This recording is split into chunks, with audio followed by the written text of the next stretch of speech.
All right. Hi, true crime fans. Hopefully I started this. Did I start it? Yes, I think I did. Sorry. I'm just trying to play my little music. Everything I'm doing, is a little jacked up because I'm having to sort of make it up as I go along. And production is not my forte. I've got some help with the editing, which I have to learn how to do myself. So anyways, that is all to say. Hi, True Crime Grapevine fans. This is me, Patty Lee. This is week 28 of the True Crime Grapevine. If you are a returning viewer, hi, how are you? How was your week? This is going to be covering from last Saturday, which was September 4th, which was the last time I recorded. So everything actually like through the 5th through today, which is Wednesday, September, I think it's the 14th. Is that right? Well, it's Wednesday. Maybe your week has been like my week, which was one of our family members had the vid. So that was fun. I wore a mask in the house and somehow did not get it myself, even though I was the caretaker. So that was good. And if you're new here, hi. I'm Patty Lee. I am what I call the dyslexic armchair detective.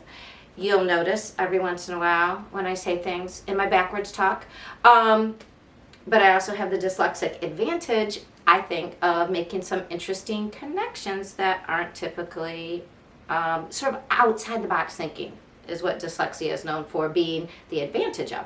So hopefully you'll appreciate if you cannot watch true crime every single day like I do and read all the written local news about it and watch all the YouTubers. I will try to give you a synopsis about what all the major crimes, the true crimes that everybody is talking about on the interwebs, and then I'll break them down for you. We follow those crimes all the way from their inception through, when they're hooked and booked, when they're caught, and then through the criminal process. So we've got you covered. I upload once a week and to cover all these major crime cases. I may start uploading a little bit more. Please like and subscribe if you're interested. That would help my channel out a lot. I'd really like to know what you think, like which cases you're most involved in. Would love to know if you like the short, when I just do certain cases together to make them shorter videos. If you like the long form, you turn it on to just, bore yourself to sleep, or maybe a long car ride, not go to sleep during the car ride, but just to take your mind off the drive. Or maybe just while you clean or whatever. Let me know what form you like best. If you could in the comments, that would be great.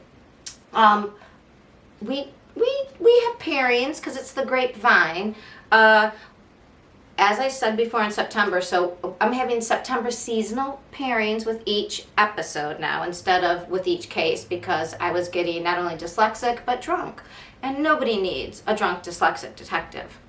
See, I can still say that because it's early on. So this is our drink for this week's cases. It is an apple cider mimosa. So, or Alini, an Appellini. So there's Bellinis, which is peach and champagne juice. There is a mimosa, which is orange juice and champagne. This is apple cider and champagne.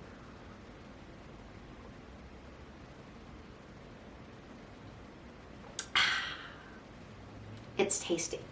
All right, so I tried to pour another one, and it sort of went all over the place, so I'm going to pour this without making it go all over everything, hopefully.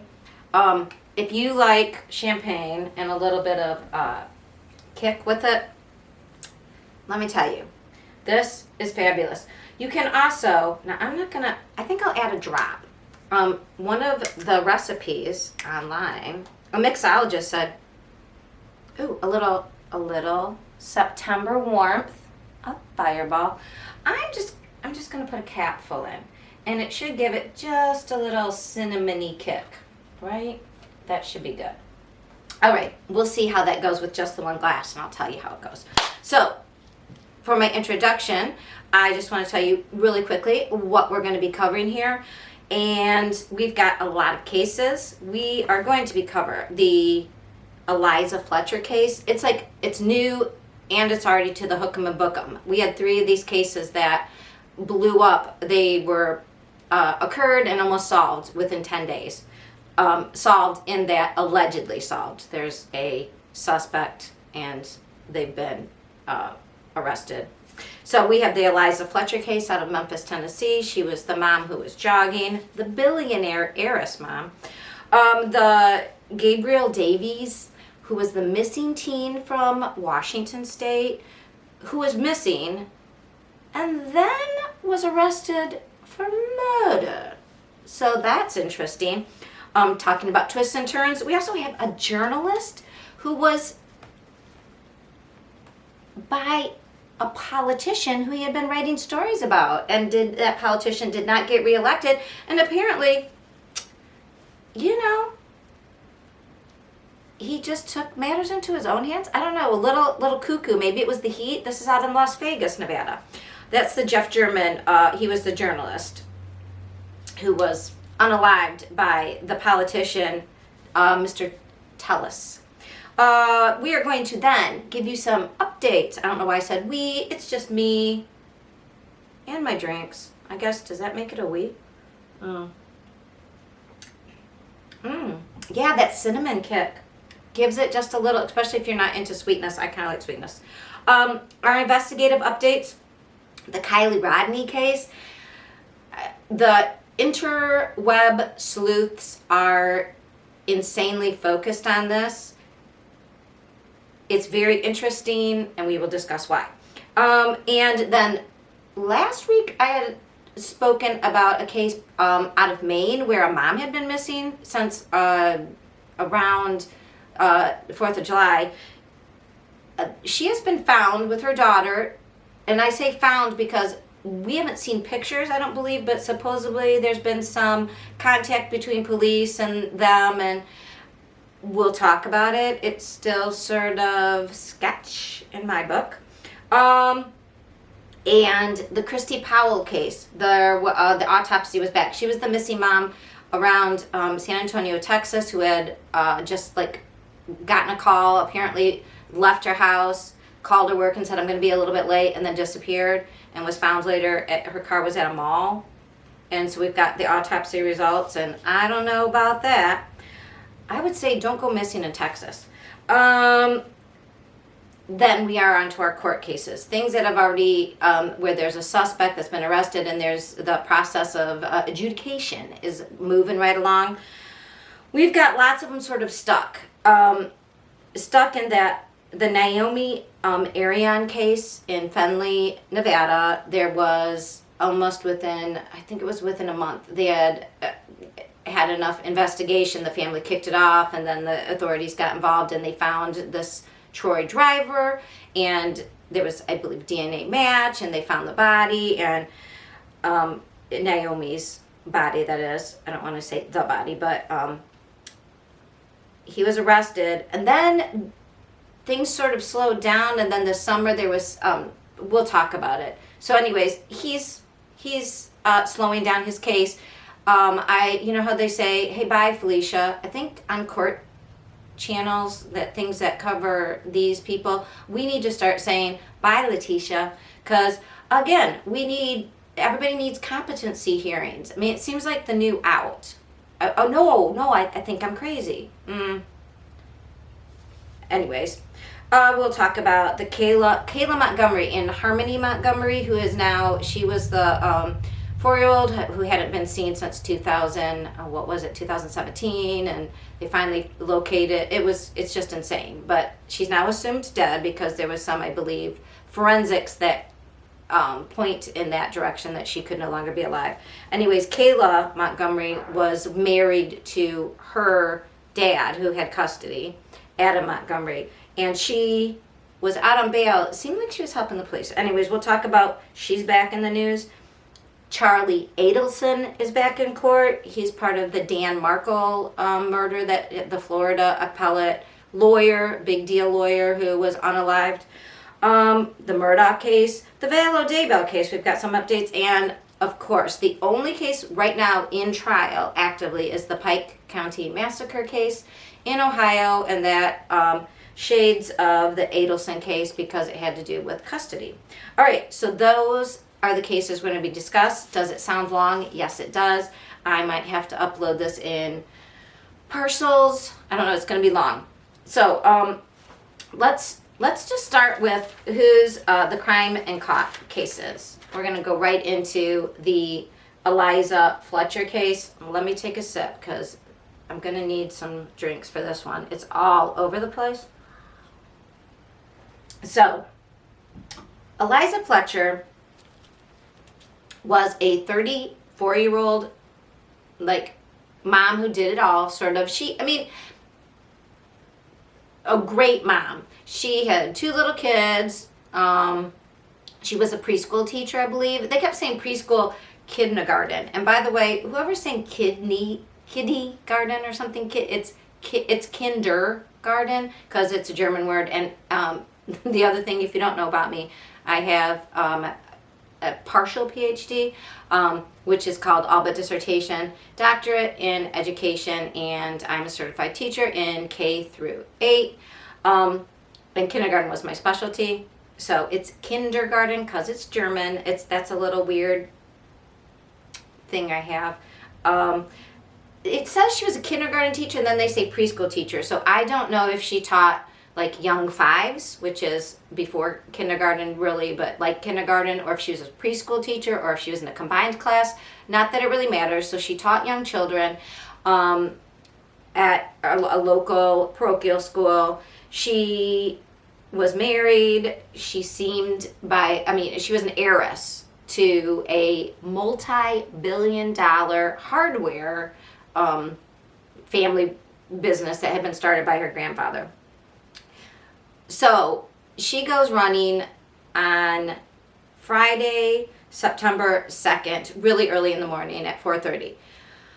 Now, there's lots of talk about there. I don't want to get bogged down in should you or should you not run early in the morning and how it's not fair to have to, it's not victim shaming to warn people, please don't do this, because there are monsters among us. That's just reality. And if you're into true crime, you know that that's the reality. And yes, you are still welcome and you have the freedom and the free will to do what you want. But I personally would recommend, if you only have that time in the morning and you really love to run outside, you need to run with a group. Or not even a group, at least with a buddy.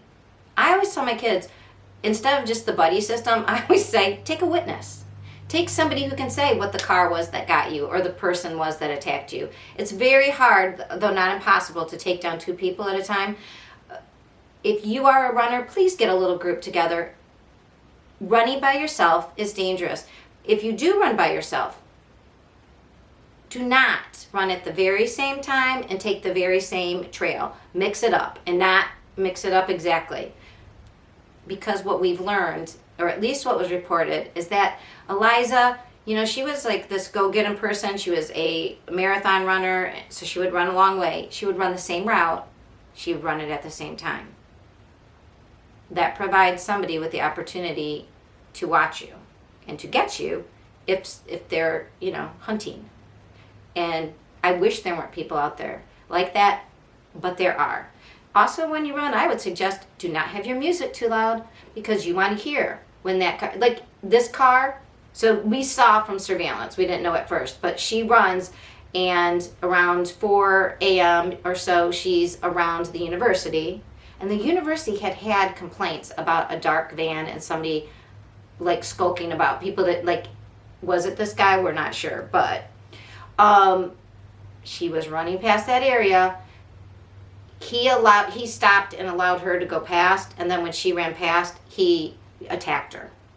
So, may I just remind you, if you are running, especially when it's very early and there's not very many people around, if there is any vehicle, run away from it. Stay far enough away and keep it in your eyesight and be watching for someone to jump out. It's not, people would say so, but we shouldn't have to live that way. So again, you can either run with a group which you still should be aware of your surroundings. But if you are going to run alone when it's dark, switch it up a little bit by minutes, switch your routes for sure, and be aware. People and things are dangerous. Have one of those pull apart things. Sorry, it's just so unfortunate because she fought for her life. The surveillance, it was surveillance from a local theater, was able to see, like, she ran in front of the car. It was like he stopped, like, sure, go ahead. And instead, as soon as she ran past, he got out, basically grabbed her. There was a struggle. She fought hard. He must have done something to her horribly to disable her and hurt her and put her in the passenger seat. Then we don't know what happens, but the van sat there for 4 minutes. What we do know is that later on in the morning, he is seen cleaning out that SUV's passenger seat, and it appears to be like very stained. So it seems like in that 4 minutes, there was an unaliving, is what it seems like, which is, to me, I mean, you would think there would be a reason. I don't know. So anyways, then after that, he tears out of there. 6:30 in the morning, a cyclist drives by that area and notices a phone on the ground area and was like, oh, stops, picks it up. Now here's what I don't understand, and everybody says, and he got it back to her husband. Now, I don't know about you, but if my phone was on the ground, I don't know how you get it back home, because I don't know, isn't everybody's phone locked? I don't know, is there a way to unlock it and see, and then it's not very clear. Like,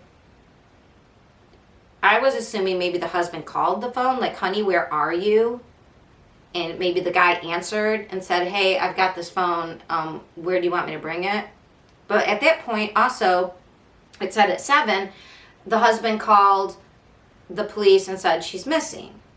My husband, my wife went out for a run at 4:30. Now, I don't know how far she ran. She ran far away from home, and she's a marathon runner, so I don't know if she was gone for hours each morning or what. But he called at 7. So this guy, and the guy, it was at 6:45 he picks up the phone.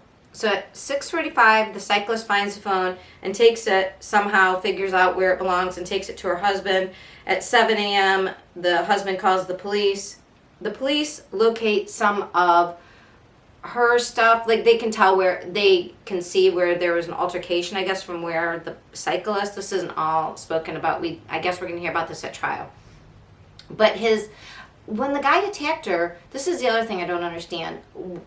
He attacked her wearing slides, Champion slides. They're like, they say sandals, but if you know kids these days, slides are those sandals that are just like one big strap, and Champions are what all the guys like. It's weird that you would choose to attack somebody, like, and you're not wearing shoes that will stay on your feet. I don't know. That is weird. I mean, maybe he saw, she was tiny. Maybe he thought he could overtake her easily, and he didn't. It's weird because they say his car was there for 24 minutes. Like, they said it was there. One of the articles I read said the van, the SUV that he was driving, the GMC, was seen, and it said, like, stalking for 24 minutes before she ran by. Now, that intimates that he was waiting for her, which is, like, but then also later on, people discussed it as this was just a crime. This is a weird crime of opportunity by a complete stranger. But did he, it was a stranger, but he knew she ran there every day? Or was he looking for any runner? But stalking for 24 minutes? That seems weird, like he was waiting for her. But we haven't heard of any, well, we have heard of a connection, but there's no direct connection. So, and they're saying it's whatever, stranger abduction. So by that morning, by the afternoon, it is clear, and I guess they get surveillance of the area because they know where she was taken from, and they find these slides there too. And it kind of also was confusing if the cyclist picked up the slides or noticed the slides, or if the police noticed them. It kind of intimated that the cyclist saw the slides and the phone. I don't think he took them both to the house. I think he just took the phone. So that was still unclear. Again, things we'll learn more about as the case unfolds legally. We just know she's gone. And at that point, after the police are involved and then they see this thing, by Friday afternoon, there's a press conference. Obviously, because she's an heiress, right? They're thinking, what's going on? Immediately, they did go to the house with the husband, and they were seen carrying things out, including these big shears. Now, I don't know why. We don't know why. And the people were trying to go, oh, the nanny and the husband. And that all dropped away really quickly because, again, then they got the surveillance, and they saw that this was an unmarked, a strange black car, and a man jumped out and grabbed her and took her. Then what? Then, because they started putting out the make of the car, they could tell it was a GMC. I think they said Terran. They got more and more tips, and they rushed the DNA off the slides. So it happened very quickly that they targeted this specific individual whose name, so this is interesting. His name at first it's Thea. It's at the end. Oh my gosh. Here we go. Dyslexic detective. Cleotha Abston. I'm just calling Cleo. I hope you don't mind. And by the way, Abston isn't his last name. That's his brother's last name, but he did go by that name. I think he might have had aliases. He's 38. They knew because he was in the system. In fact, he had gotten out of jail just 2 years, like in 2020, 2 years before. And you know what? He was in jail for 20 years because he had grabbed somebody and thrown them in their trunk, took them around to ATMs to get money, and the guy said he was going to kill me. Oh, the guy you ask. Oh, this is interesting. So he was an attorney who worked with Eliza Fletcher's uncle. Isn't that weird? So there is a connection, and he went to jail for 20 years. It wasn't Eliza's uncle who put him, like, that he got and put in, so it's not like retribution for that. I don't think it could be, because it wasn't the uncle who, like, prosecuted him. It wasn't the uncle who got grabbed. It was the uncle's co-worker.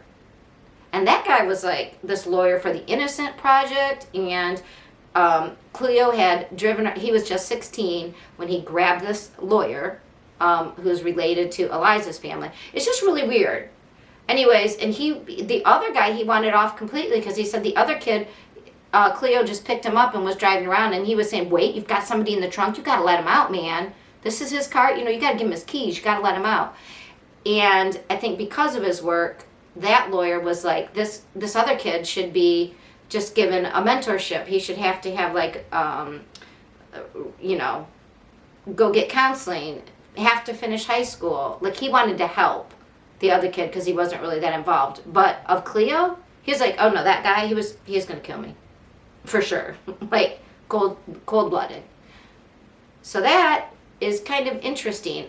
That's a weird connection. Like, he targeted this family's, like, a co-worker of this family, and then 20 years later, he grabs, in the same way, that guy, her uncle, she was the niece of the co-worker's, I'm not saying that right. The same person who had a co-worker, now that same person's niece is grabbed by one individual. It's just weird. Isn't that weird? I know life can be full of coincidences, that have, I mean, and our brains, this I know from my own education, our brains want to make sense. We want to see patterns. That's why we see patterns in just random, like dots. We'll see, oh, there's a face in there. The clouds are something. Our brains want to make order out of disorder. But it is strange to me that in a big town of Memphis, that this one guy just happened to attack twice people close to this lawyer. And he does civil work. And now he was on the board of a Boys and Girls Club. That's the only connection he could have possibly have ever had to that guy. And I doubt, I mean, it's just weird to me. But anyway, in quick succession, Saturday, they locate who they're looking for. They go after by Saturday night into Sunday. I'm just looking. Saturday, they were still trying to find her. She was still missing all of Saturday, but law enforcement was figuring out who it was. It was on Sunday that they said, okay, they knew it was this guy. They went to get him. He was at his brother's house. He tried to run. They get him for abduction and tampering with evidence, and he won't talk to them. He won't help. He won't say anything about where he took her, where she is, if she's alive, if she's dead. They are continuing to look. Then on Monday, they make discovery, and Twitter went crazy because people in the area could see. They like locked down this one area, and they were around this dumpster, and it seems like that's where they found a bag with her clothes in it, her like pant. It's not clear what they found in the dumpster, but they also found, they did say they found her little purple shorts that she was running in a bag. They noticed that around this abandoned house that there were tracks that had been, there was all this growth, and it was only half a mile from his brother's house. Like it went his brother's house, the dumpster, and then this vacant, and they're calling it a duplex, but it looks just like a house. But I think the whole, whether it was a duplex or not, I think it was completely vacant. And the description, it is not clear if she was found outside around back or inside the house, but they saw these tracks, they found the house, they saw a person who was unresponsive, and for all of, into the very night, they wouldn't say, everybody assumed, because they finally said there was a body found, but they did not say, yes, we think it's Eliza. Then by Tuesday, in September 6th, so a week ago Monday, they did say, yes, this is Eliza Fletcher. So that was all right after I taped. This all broke apart and happened. I mean, I think I knew before I taped that there was a missing person. But I will tell you, on Twitter, there are many missing people, especially like adults, and they are found within a day. So I don't always, unless they're an endangered child, I don't always retweet or amplify that until it's like a case. Only because when I retweet something, I want it to be, you know, I want you guys to really look. So on September 6th, she is found. At 8:45, Memphis police, they confirm that the remains that they found were that of Eliza Fletcher. Then there's additional charges of first-degree murder for Cleo, as well as the, you know, kidnapping charges. There is a bond that so while they found her, he was in court for the kidnapping charge. The judge gives him a bond of like $500,000, which he couldn't pay anyways, but everybody's a little freaked out because they're like, yeah, but whatever. By the next day, he came into court for the kidnapping. He was being represented by the public defender's office, but the public defender's office said there was a little confusion about representing him, and there was going to be like a hearing about it. The DA for Shelby County in Memphis, Tennessee, he came out and said, look, there's baseless rumors having to do with other stuff, and no, this was just a stranger thing. Again, the baseless rumors are all the rumors that were going on. I don't think he meant the ones about the husband rumors, but I think he meant the baseless rumors about somehow this was connected back to that, her uncle and that old case because of the weird, because her uncle's worker friend was the last person that this guy was put away for 20 years, and he gets out and then he gets the uncle's niece. So they're like, no, it was just strangers. Then on Wednesday, that's when they were in court, and he didn't enter a plea he revoked his bond. He was arraigned on the murder charges, and now we don't know if this is related to that old stuff, but the public defender said they wanted to talk and have a hearing about why maybe there was a conflict of interest representing him, and it came out because of an old case, because they had represented Cleo in the early 2000s. Well, that case of the lawyer was in early 2000. It was 2001. So the judge, though, said no. The public defender's office will represent him, and so they are representing him now. So again, it is very strange. I just wrote all down about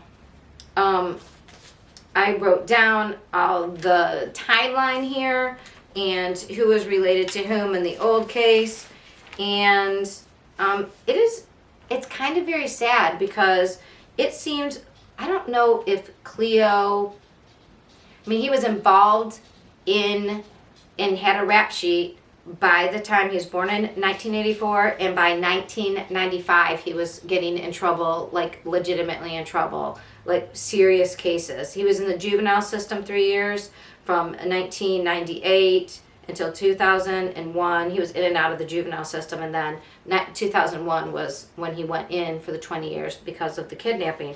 And in those 3 years, he was hurting people. He was essaying a male, which is weird because this was a female, but whatever. I guess it doesn't matter. But it's just so strange. He just was very, he had identity theft was part of this case right now.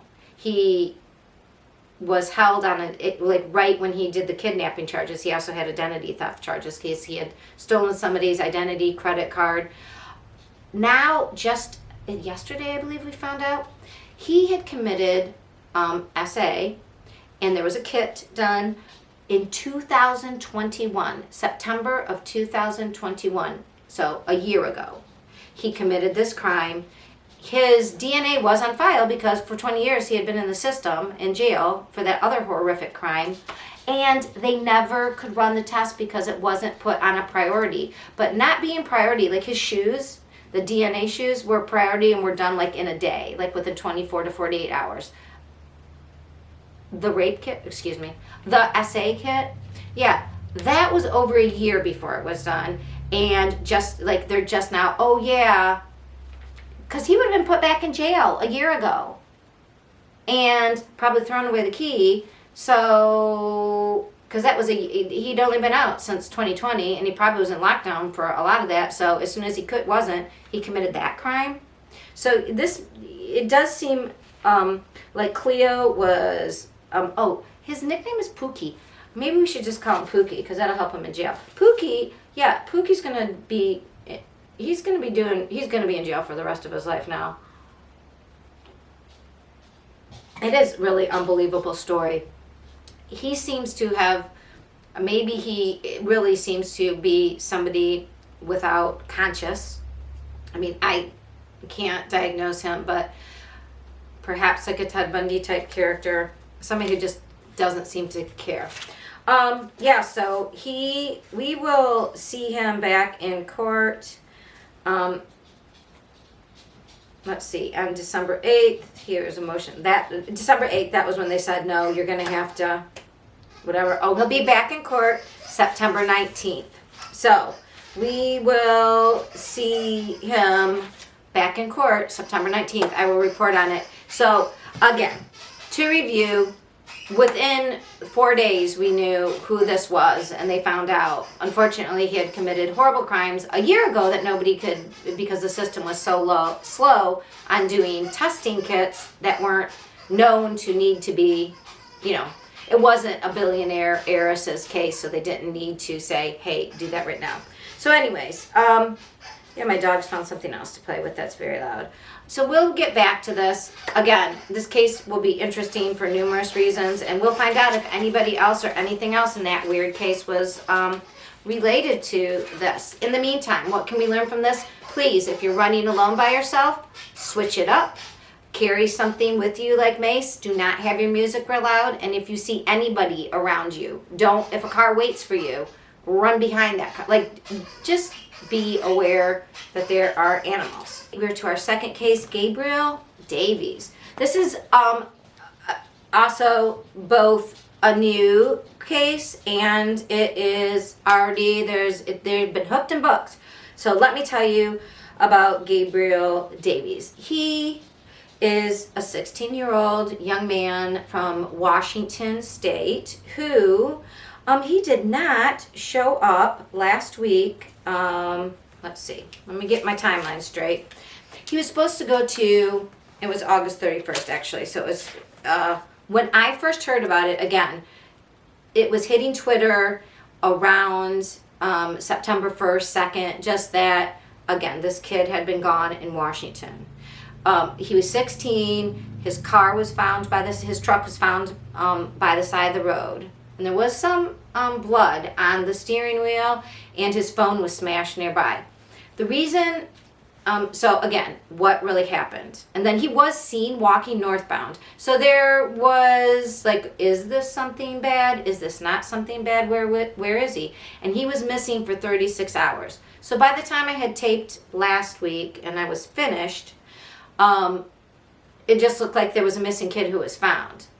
Since that time, he was summarily arrested last week early for the murder of Daniel McCaw, a 51-year-old man. Now, what?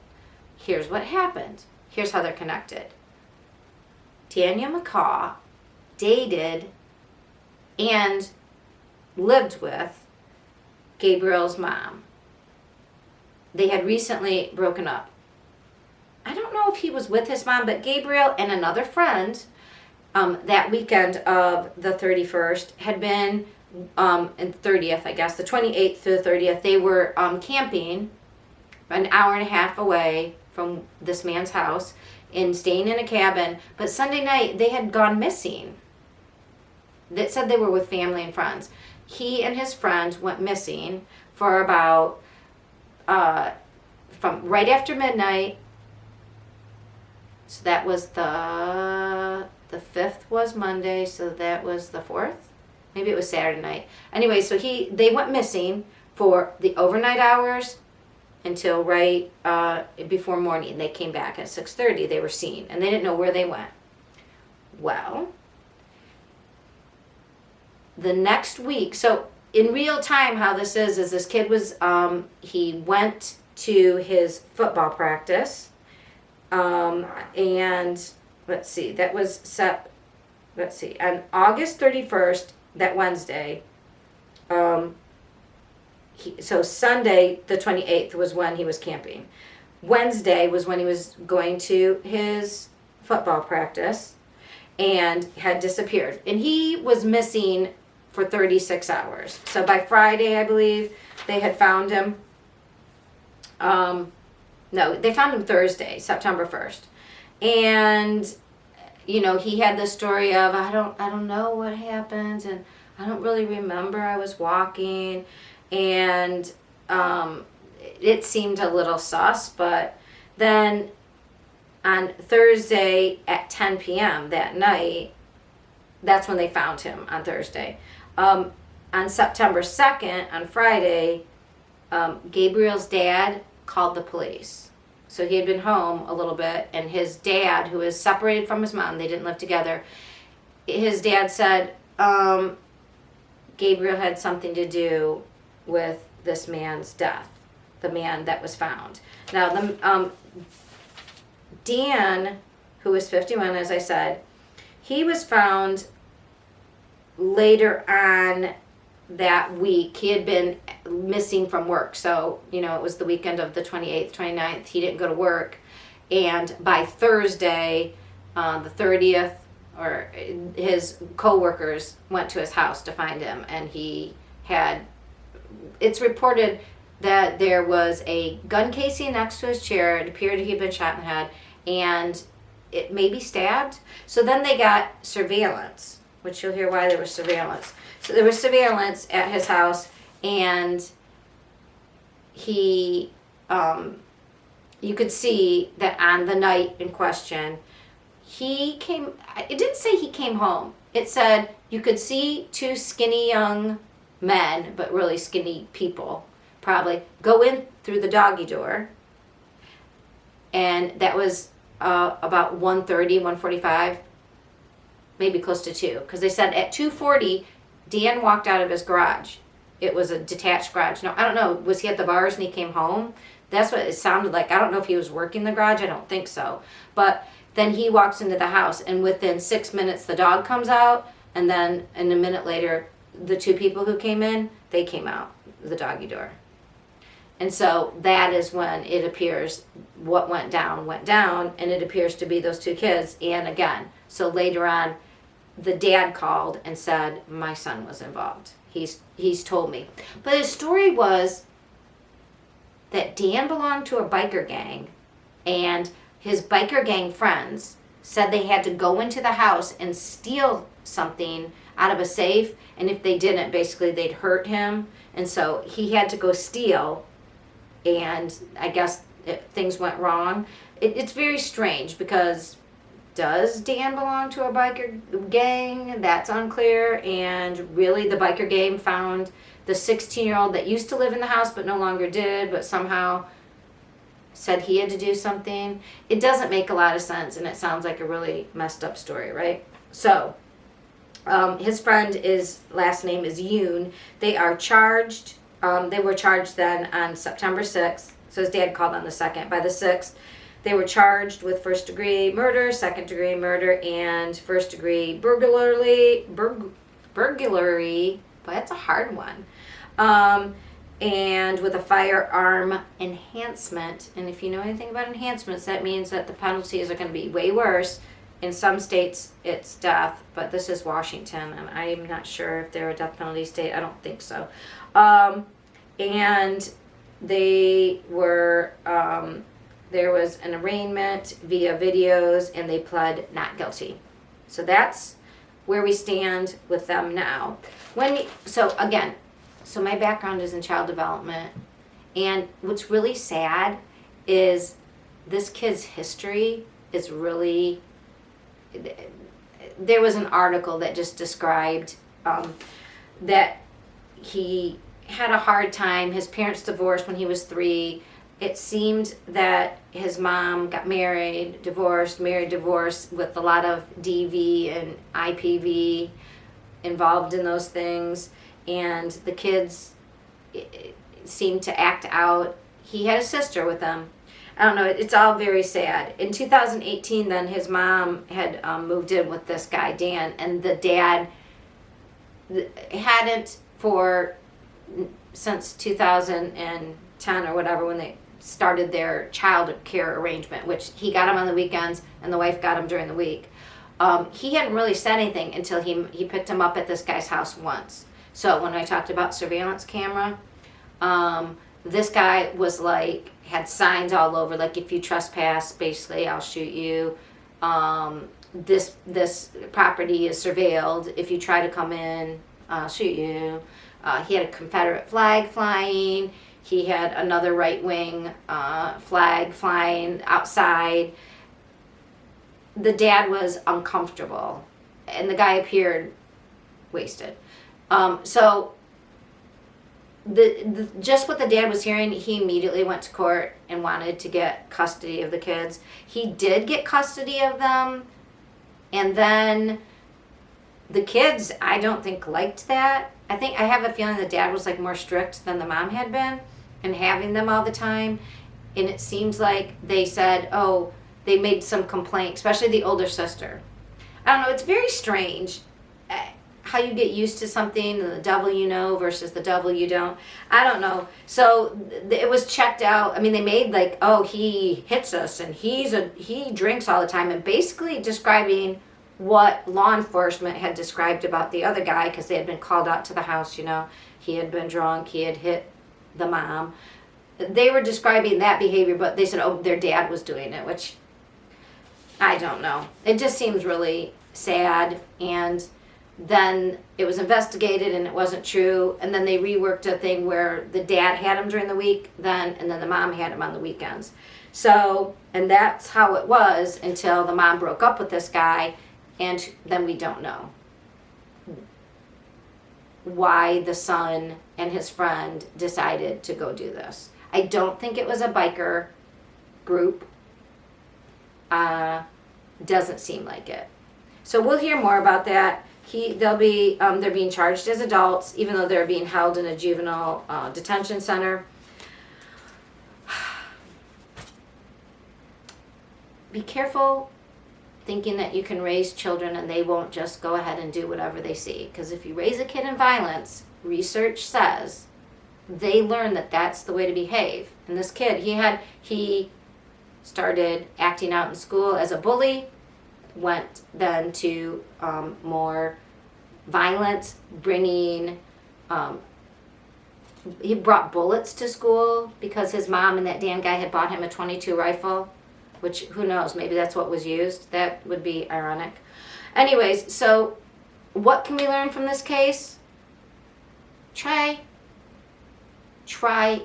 not to put your kids into violent situations. Go ahead and date as much as you want, but maybe try not to involve your children right away in that situation. You know what I mean? Like hopping from one person to another and in volatile situations, it's gonna mess up your kids. So let's try to just keep that, like, you can have your life on the weekends. Like she had every weekend off. You don't have to go marry somebody and put your kids in that situation. You could try to, I don't know. It's a little strange. I'm not saying you should stay in a bad relationship, and I'm not saying you shouldn't date. I'm just saying kids need stability, and they don't need a lot of extra people involved, especially when extra people bring extra baggages, and then they're there, they're gone. They're there, they're gone. And then, I don't know. That's not to say that this kid isn't responsible for his actions, but again, 16 years old. Didn't seem like he had a chance. All right, that's just my 2 cents worth. That was the Gabriel, Davies, Daniel, McCaw case. All right, so our last, like, new to you, and new to me case is the journalist case. Jeff German was a journalist out of Las Vegas, Nevada. He was an investigative reporter. And he was 69, so he'd been doing this a while. He was unalived at his home, and when surveillance from, I believe there was surveillance from a neighbor across the street. I don't know if he also had like a Ring camera, but he was found just like crumpled up right in front of, like, after you walk in after his gate. And surveillance showed that a man, or excuse me, I don't know if they could tell it was a man, because I think that was kind of like the disguise. A person disguised in a huge straw brim hat and like this weird reflective, like a strange shirt. And it kind of looked like when you see people from the Philippines or Vietnam, you know, like who are trying to stay out of the heat, you know, in those huge brimmed straw hats. It looked like that to me. You can see this person walking towards Mr. German's house, And then he goes inside the gate and waits. And then Mr. German's garage door comes up, and he exits out of the garage and goes towards the gate to leave his property. And at that point, he's attacked. And then you see the person go away. And I think it was a second surveillance tape. Then somebody else said, oh, I have this surveillance from after the crime was reported. I don't know if it was from his home or from a business, but there was a maroon vehicle, and they could see that at that same time that day, this person was walking back and forth and in front, like making a decision, I don't know, waiting. And then they went, so they could put the two pieces together. And when they started to investigate, okay, so basically, like, this guy's does he have enemies, blah, blah, blah. They found out that he had made threats against this journalist. So in June, they found out that Robert Tellis is a 45-year-old man who was, I don't know if he went to law school and was a lawyer, because we'll find out he had problems there. Okay, so after he was unalived, the police are looking for, does he have enemies? And they found out from his colleagues at the newspaper that yes, he had been having problems with this Robert Tellis, this public administrator for the county, which I believe is Clark County, which is Nevada. It's Las Vegas County. So the public administrator, what he does is, it's a government elected position where if you die and you don't have an executor for your will or any relatives, basically, I think if your will goes into probate, maybe he's the one that acts sort of like as the executor for like people who don't have one. Who it sounds like he's in probate. So he was up for re-election in June, and Mr. German, you know, as journalists do, had been looking into his background, and he was not a great guy. I mean, he was purporting himself to be this like happily married man with 3 children, and he was having an inappropriate relationship with a colleague at work, and it was documented by Mr. German. I mean, the thing is, if you're going to be in the public eye and you're going to say certain things and hold yourself out to be certain ways, and he had other problems. I mean, so the journalist was digging into his back. I mean, it wasn't just one thing. So apparently when he had been working at either in law school at UNLV, he was either going to law school or he was, I don't think he was teaching at law school, but there had been an investigation for inappropriate touching with a first-year law student. You know, he was arrested in 2020 for domestic violence at his house with his wife. This guy was a little out of control, right? So the election does not go his way in 2020, and he blames, instead of blaming himself for his inappropriate behavior, right? Why would he do that?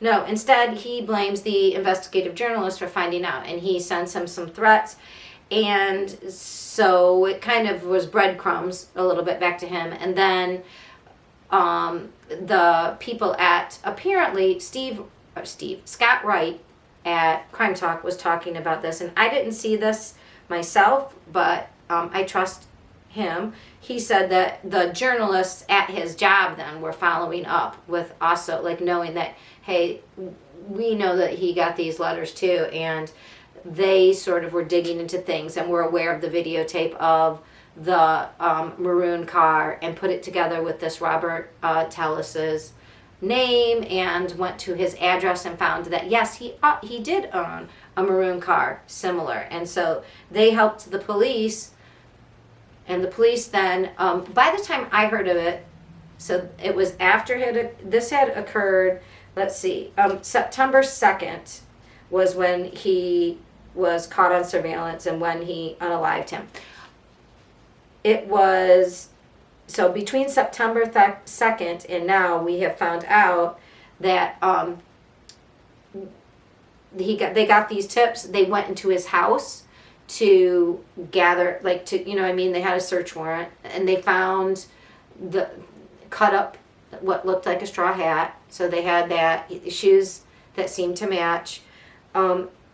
Then they also were doing DNA, and underneath Jeff German's fingernails was the DNA of Robert Tellis. So on Twitter, it was that weekend after I had just taped, right? It was coming out that they were joking around. This man was in is it called Tyvek suit? You know, like one of those contractor suits where you're all white, and he came home without his clothes, and they were saying it was funny. Well, he came home without his clothes because he had to give the police his clothes.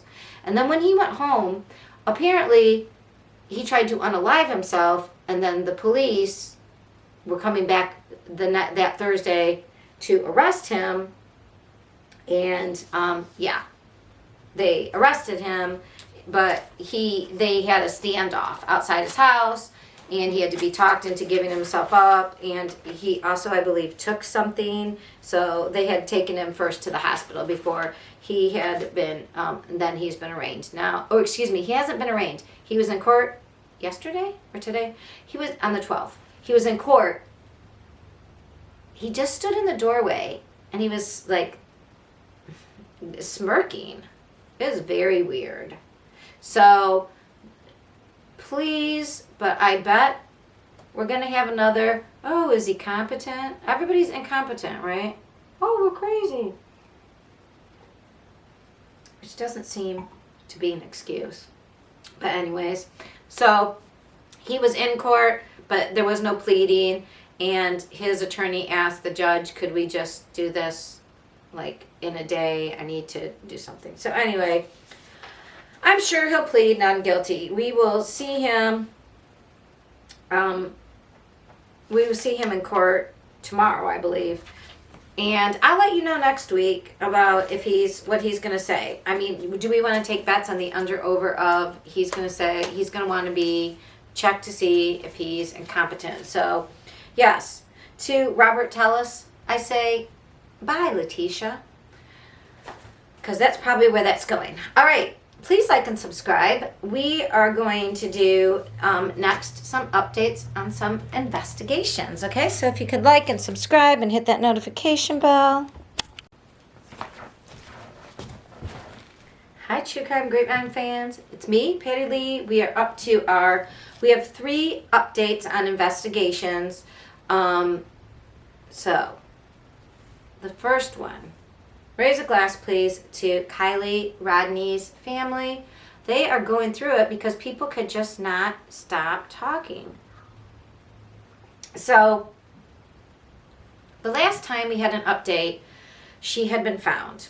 And we were waiting to hear more about autopsy results. And Duty Ron is a great resource to go to because he had on a death investigator, Barbara Butcher. She is a physician's assistant and also had 30 years or something at New York City's death investigation, which means she had a lot of investigation all the time. And they talked about after 14 days in the water, would there be a lot of water in her lungs?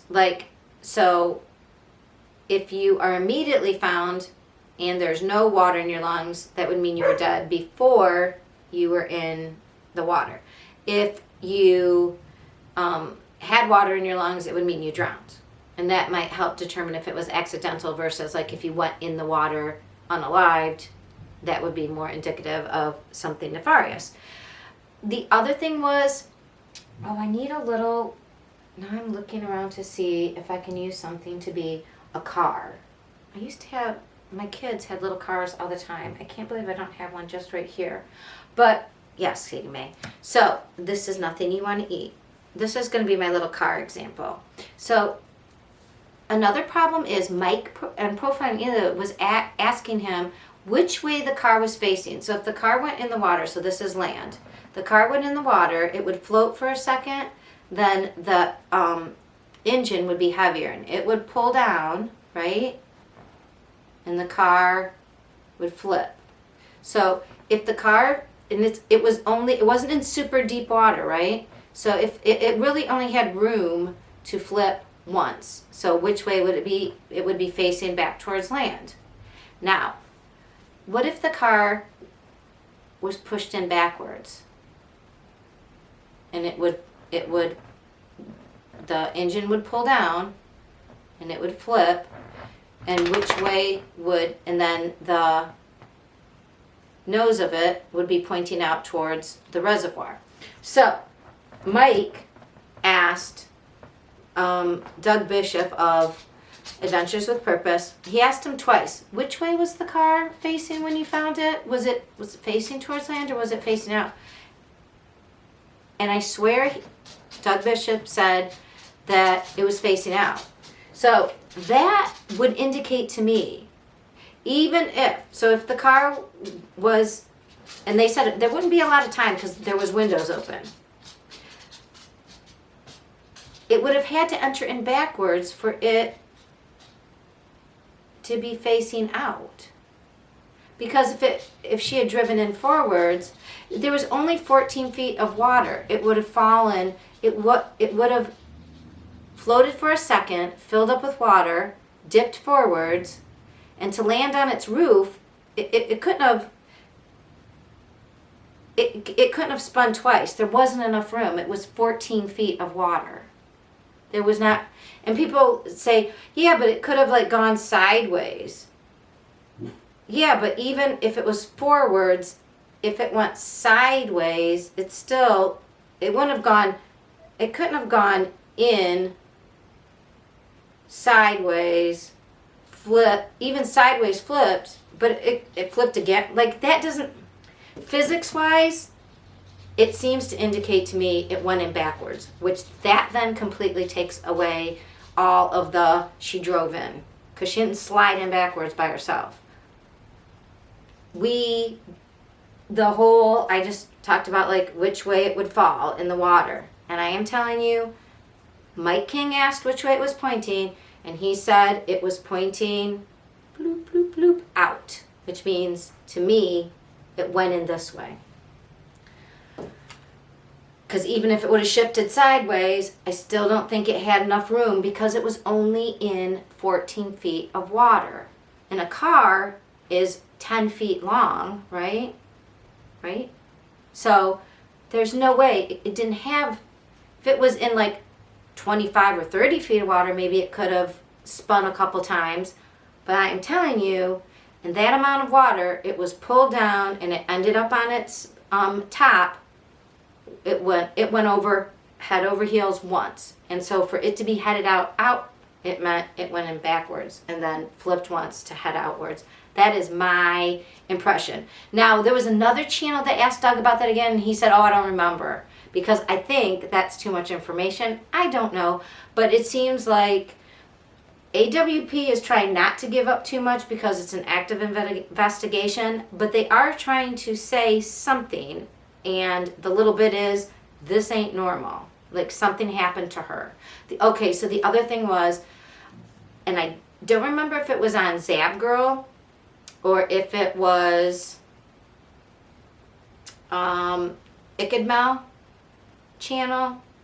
I think Ikadmel also had, maybe they had on the same person. Somebody had went out to Prosser Campground and drove where she would have had to go.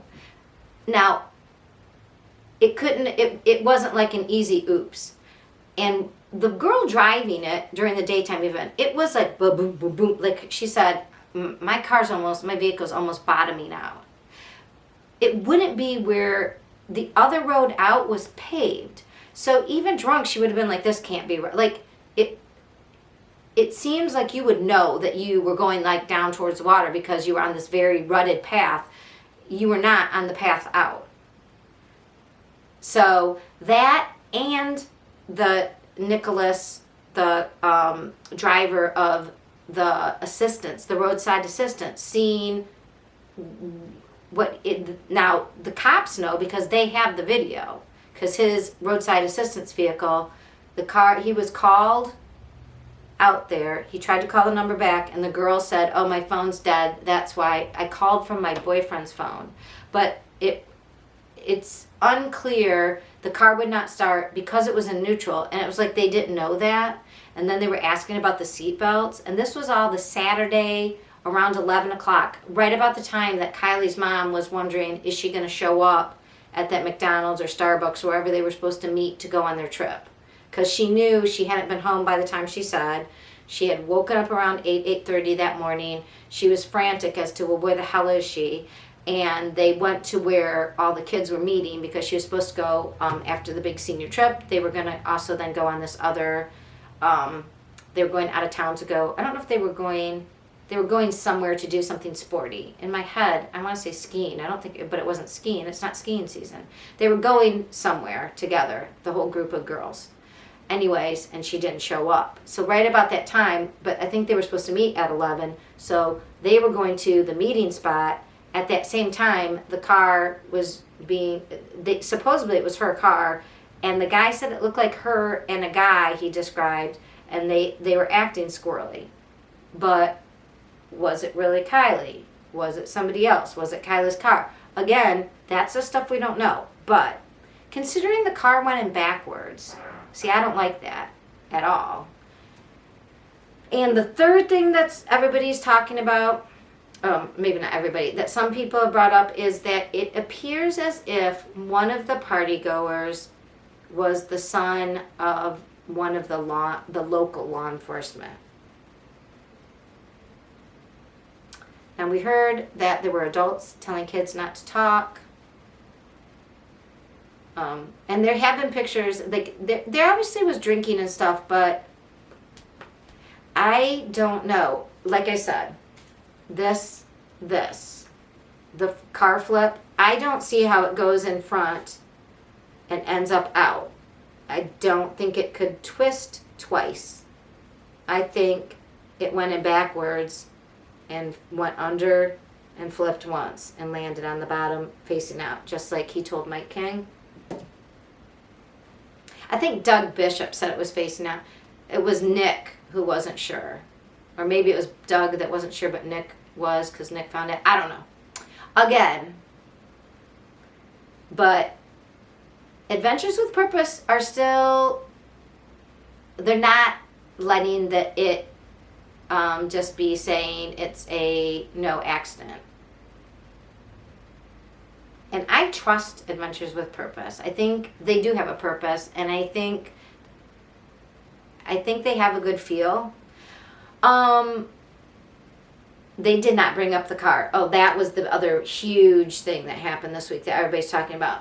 This is very strange. This is very strange because they had the local cops, the sheriff from the county. They had FBI. They had two counties, right? Because they had the sheriff, they had Placer, and they had Nevada, and they had FBI. I don't know. I believe there were other agencies out there. And sometimes they say too many cooks in the kitchen spoils the supper or whatever. But what's weird is they bring up this car, and we know that they hurt the side of it because we could see in the Adventures with Purpose that wasn't all broken. So the driver's window side window busts, and the thing falls off, probably because of when it was hauled out that way. Adventures with Purpose, they didn't haul it out because they said what they would have done. They would have gotten anything that was within reach. They would have gotten out like the items out of the car because it's evidence. Then they would have contained it with netting to make sure nothing else floated out. And I've seen them. They have big, huge floats that bring up things. They have ways to do things so that they said they would have brought it out upside down and then gotten it up. Like they would have kept everything exactly how it was. Instead, flipping all of that in the water, breaking things, and then they took the car away. Then this Check It TV, this happened. So I'm talking to you on Tuesday or Wednesday. What is today? Wednesday. Last Friday or Saturday, Check It TV came out and said It's a YouTube channel. And they were going, the guy was on a one of those paddle boards, and you could see down to the bottom. He's like, do you guys see what I see? And he had his camera, and he stuck his camera in the water. It was very obviously a MacBook, which is insane. It's insane because he could see it. It was clear enough to see the bottom right there from the paddleboard. And we do know that the water is going down because of the climate issues over there right now. Like, they're not getting rain. But, you guys, then the guy went down then just with, I think he just like dove with a simple little, what do you call it, scuba, you know, like a thing. Went down, picked up the MacBook, which is Carly's. Then they called the police, and the police were like, yeah, like basically, like he had called before he touched it, I think. And then waited around for an hour, and nobody was showing up. And they were like, well, like basically we'll get to it when we get to it. What is happening? There's this huge case, and they left evidence in the water in plain sight, a computer. Because you know, computer stuff, you can link it all up. Because I don't think they ever found her phone. So this is insanity that they just let stuff float out of the car as they pulled the car up and got her. So I don't know who's doing the autopsy. And it's horrible that we have to now not trust law enforcement because they're acting squirrely. That's weird. Why would you leave? We know you don't leave electronics behind. Even if they would have left like, oh, the Truly can. And like, I mean, you think in a unclear accident, like we're not sure why it happened, we're not sure what happened to her, that they would grab everything, right? And even, I don't know if it was Duty Round or on Mike on Profiling Evil, but there was you can get fingerprints. I think it was Ed Wallace on Duty Round. You still can get fingerprints on something that you touched as long as nothing else has touched it and like whatever. But you can get fingerprints off of things that have been in water. So, but to leave it in there, to let it float away, that's insane, isn't it? I don't know. I don't like that. That with the rumors that somebody whose child was at the party is a cop. That smacks a little bit of like small town cover up. I don't know. So, do we need to keep up on this one? Yes. We need to keep up on it because are they going to, I mean, you know that even though it's been in the water, they can find things. Like digital never dies. Hashtag digital never dies. Remember that. No matter what you think you're destroying stuff, literally, unless you can somehow put it through a huge like kiln fire, I don't know how you'd have to really destroy it. And then it can be in the cloud. So anyways, I don't know, man. This is not great. Something still is very wrong, and I'm going with Adventures with Purpose. If I have to choose, I'm choosing them. Keep looking at this. If somebody did something, we need to make them responsible. We can't bring her back, but that kind of person goes on and does other stuff. We need to find out what happened. All right, so that was the update on the investigation, accidental death of Kylie Rodney. 2 updates for you on cases where supposedly there is no crime, but I'm still wondering. Okay, number 1. Last week we talked about Jill Sidebottom. She was a mom from Maine, and she was engaged and going to be moving in the next day with Corey, her fiance, and her 2-year-old Lydia was going with her, and then Nick Hansen, who was her daughter's husband, who the dad said they didn't see her much. She was living with her mom and dad, showed up suddenly, and they took off. Now, everybody's wondering, where were they? Were they camping? Did he kidnap her? Blah, blah, blah. So, they have been found, I guess, by, the police say, yeah, they made contact with them. I mean, the story I don't know that much about technology because I have heard that you can make up text messages. So Jill still is not talking. Nick is saying Jill doesn't want to talk. Jill wanted to get away from her family. It was a horrible situation. She was the one who instigated. She wanted to get rid of their phones. It was all her wanting to get away from them. Now, the dad made it sound like this guy had interpersonal, IPV issues before, and he actually called in to Mel's show. Mel, please go watch him. It's a great channel. He talked about this case. Hardly anybody was talking about it. Then it got a little traction, and when it got popular, then all of a sudden, this Nick Hansen was like,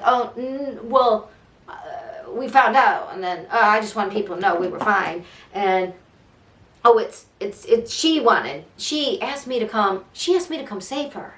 She wanted me. Now, the story was, like, he had lost custody of his other 2 children and had quit his job days before. And it just so happened that right as he lost access to his other 2 kids, that Jill was like, hey, by the way, come and save me from this guy I'm moving in with tomorrow. She's not saying it. He is saying. He called into Ike and Mel's show. He said, this is how Jill feels. He said, no, we talked to the police. No, the police talked to Jill. And I don't know, but if you remember Gabby Petito and Brian's little interaction by the side of the road and how that went, people talk to the cops and say all kinds of, no, it's not me. It's I want to be here. I mean, who knows what the real story is? I just don't feel comfortable that nobody's heard from Joe. It's all through Nick. He's controlling the whole narrative. And I don't know if Ike Mel followed up with police, or if the police could talk to somebody else besides the parent. I don't know. So everybody now, this situation, I just think watch this space. Because I find it hard to believe that the dad had this, like, it was unbelievable and they didn't know where she went and they were all worried, where was she? And her story is somehow she was in a horrible situation. She had to get out of there. Her fiance is still like, I have no idea what the hell is going on. When you have a family and a fiance who are still like, what the hell happened? And the guy did have a record. Oh, he had a story from Mel, though, about how, oh, no, because they said I beat her up, but I got up and I hit her with my elbow, and then I hit her again with my elbow, and it was all such a mistake, and it was a misunderstanding. When the dad had said, no, he had her in a bedroom. He wouldn't let her out of the bedroom. I said I was coming. He hit her. His story is, no, it was just accidents of, oh, it was just all just a, smells bad. I think we're going to hear more about this, and it probably won't end up well. I do not believe that she's there of her own free will. I believe she's saying that because he's threatening to kill them or to kill somebody. I think she's afraid, and she's going to stay with him because that's the story of that story. That's my personal, I can't prove that. That is just my speculation. Again, as we know, these type of channels are all just entertainment, edutainment purposes. I am not a law enforcement person. I am not an investigative anybody. But I am telling you, we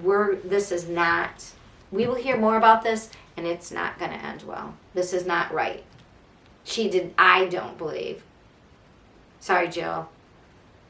And I would guess that law enforcement doesn't believe it either. I think everybody's onto this dude, and we're going to find out, hopefully, before he does something bad.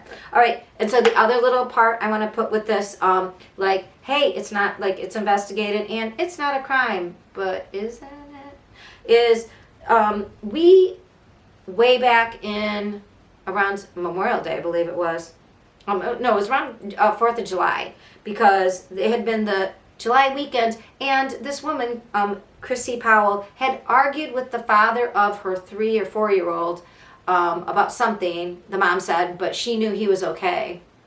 Wink, wink, nudge, nudge. And she was at home then with her 10-year-old and was going to work, and she was the woman that they saw on the Ring camera leave her house, and she didn't take her phone with her. And it seems like she was in a rush, and she had called her work and said, oh my God, I'm running late.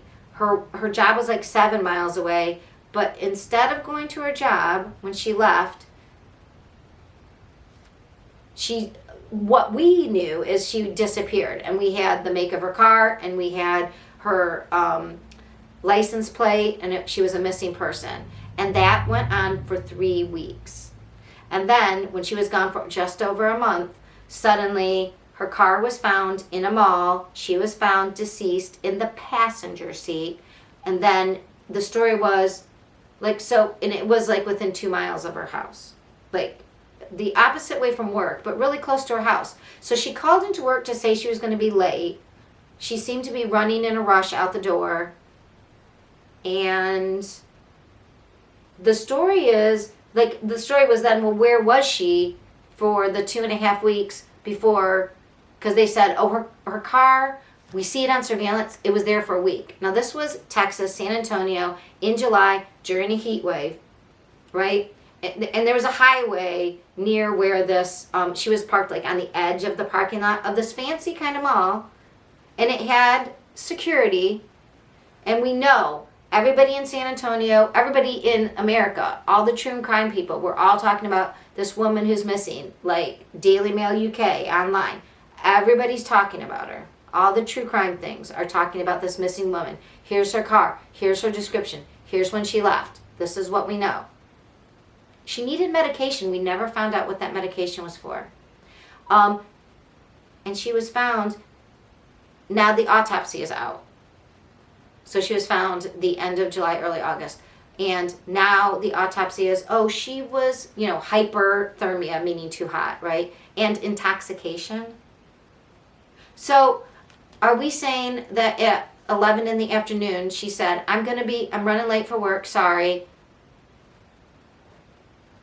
Went to this mall, drank in the passenger seat, and just passed out, died, and what? Suicide. No. She had a 3-year-old son and a 10-year-old son, or 12-year-old son, I forget, 10 or 12, at home. No. No, she did not tell her new job that she'd only been working there for a week, that, oh, I'm really sorry, I'm running late. She didn't just then, and then her car wasn't there, but then now the story is it was there the whole time. She went straight there. Bullshit. Bullshit. Sorry. Bullshit. She did not. Everybody was looking for that car. AWP would tell you, you look in an urban area, you would look like within 5 miles. In rural areas, they go out 10 from where they were last known to be. And we know from that Ring camera where she was last known to be, at home. And she was found within 5, maybe, miles from her house. Maybe it was less than that. In a mall, and nobody noticed a body in a car.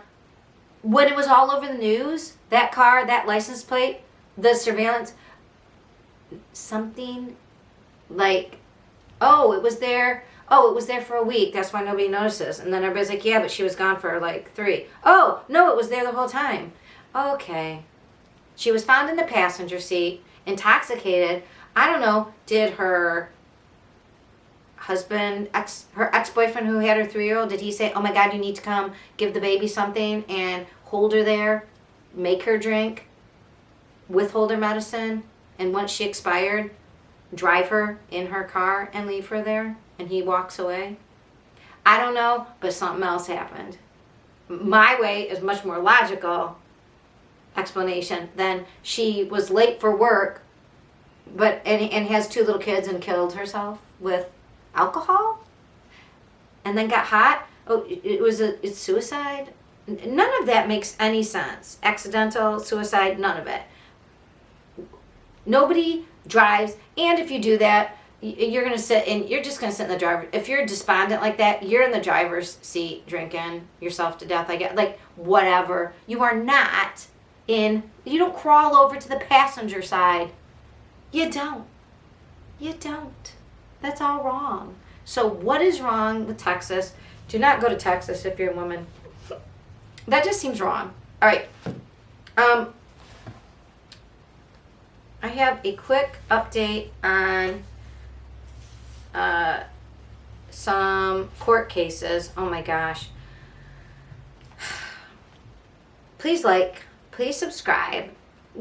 Tell me in the comments, seriously, do you think really Chrissy Powell was in a mall parking lot when all of the world had her car, make, and number and was looking for her for 3 weeks before somebody recognized that she was there?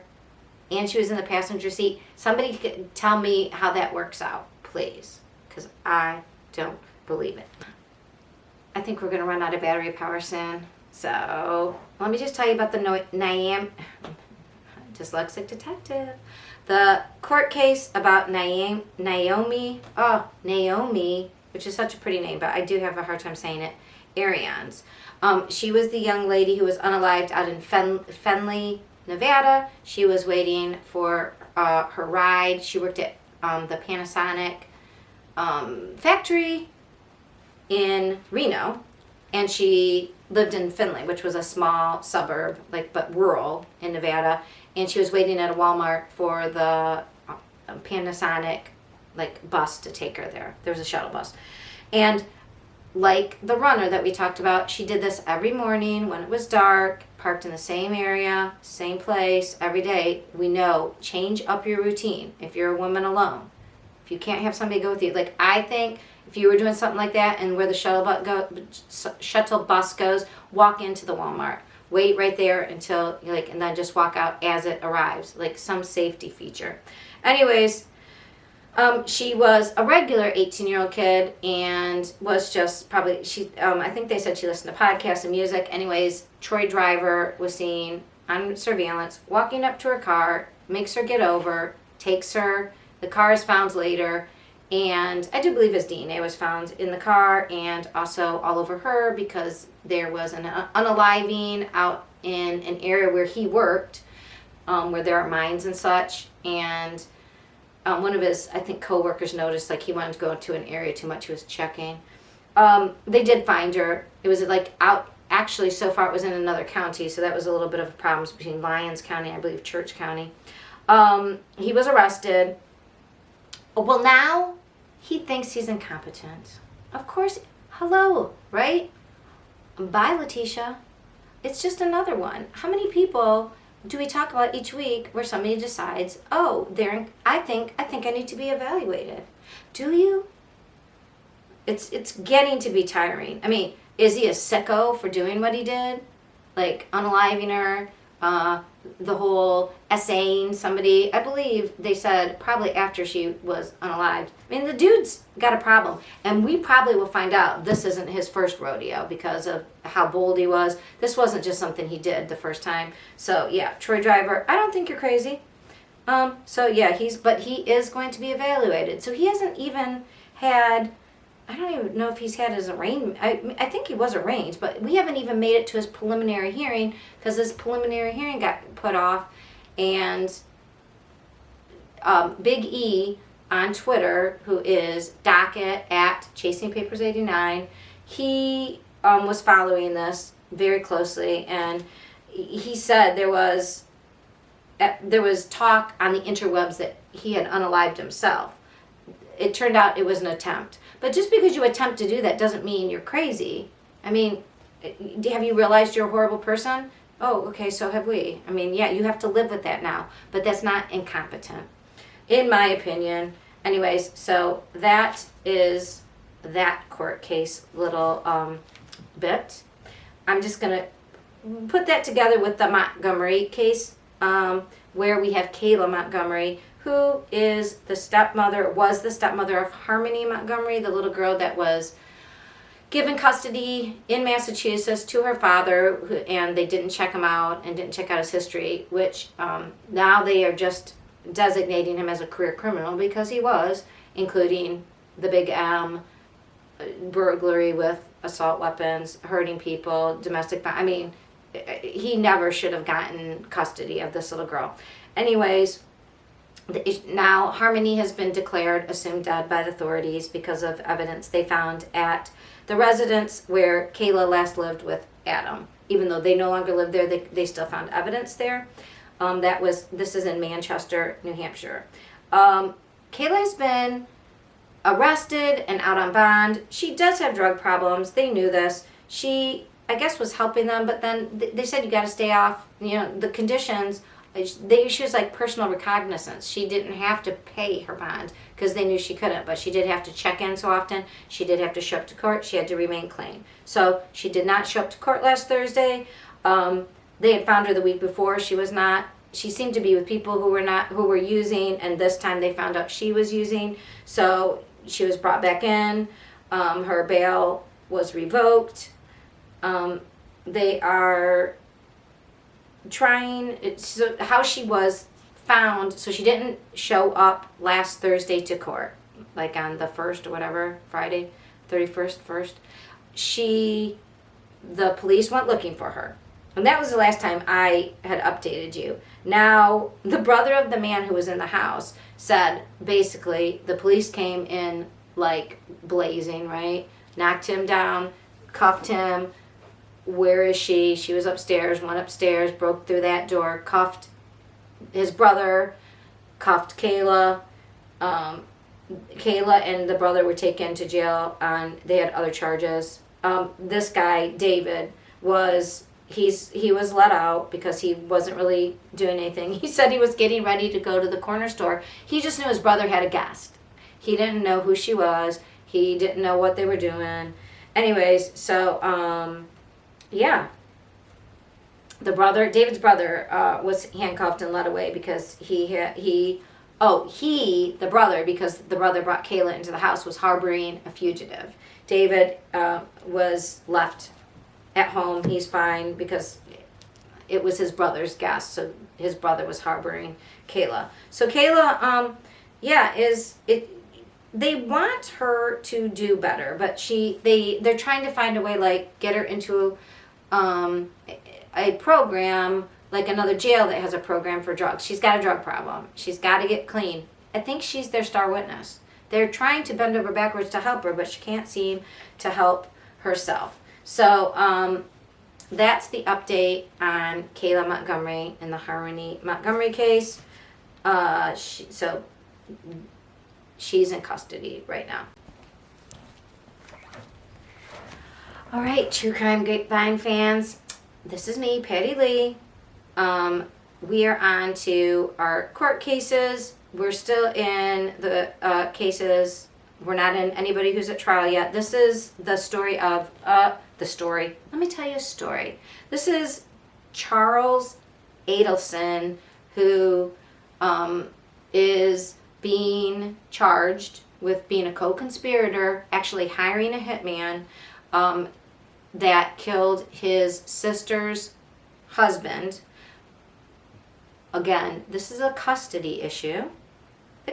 Custody is more of a motive than people, I think, realize. Dan was shot in 2014 in his North Florida driveway. Wendy Adelson was his wife. They had separated. She wanted the boys to live in South Florida with her and her family, but they had custody issues because Dan and she had lived in North Florida and they were supposed to, in Tallahassee, I believe it was, and stay there.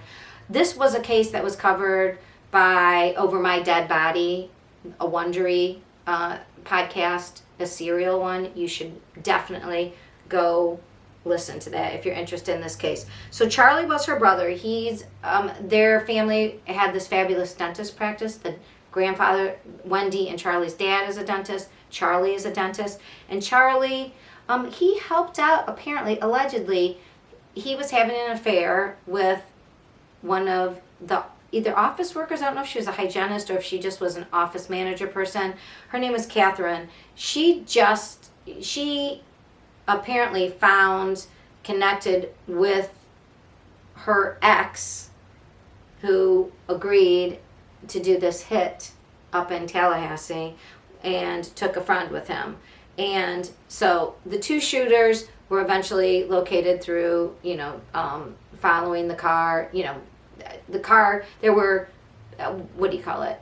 You know, they have ways of figuring out what cars, what phones were in the area. They followed them through the check marks, like on the highways where you pay tolls. I mean, so they got all the way to the shooters.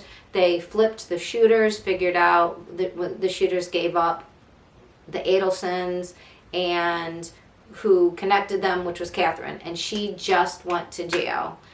She was sentenced. Her first trial was a mistrial. Her second trial, they convicted her. And so they worked their way up, right? This is a conspiracy. It takes a really long time. First you get the people who actually did the, like, down and dirty, usually the lower people who did the violence. Then you get the people who were part of the conspiracy. So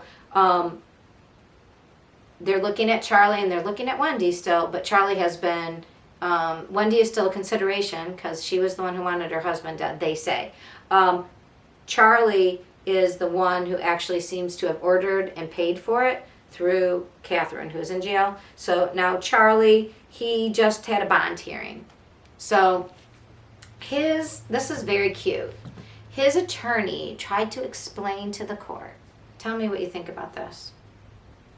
Look, Charlie's not a flight risk because throughout, since this all went down, he has gone, I kid you not, he lists, like I can tell you, I haven't been out of the country since I was in my 20s, and then I went into Canada. That's before you even needed anything. Like, I don't leave the United States. So this man is trying to convince the court that his client isn't a flight risk by saying, well, he's been to, and I kid you not, and returned, been to and returned. Before he was a suspect, he has traveled and returned from. So before he was a suspect still.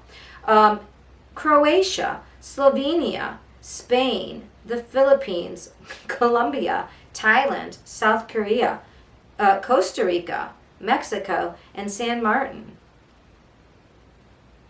So a lot of those, like, what's he traveling to all those places for? And some of them sound a little sketch.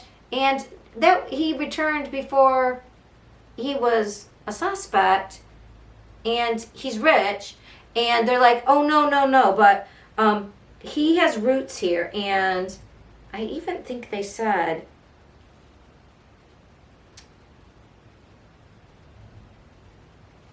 does he have a wife? That's what I'm trying to see, if he has a wife that or if he's a single guy. That's why I can't. Because they said, they pointed out that his family is located in South Florida, but it's not all of his family. He has another brother, in fact, a brother who turned on him and was helping the police. So, and he lives, I believe, in Georgia or in the Carolinas.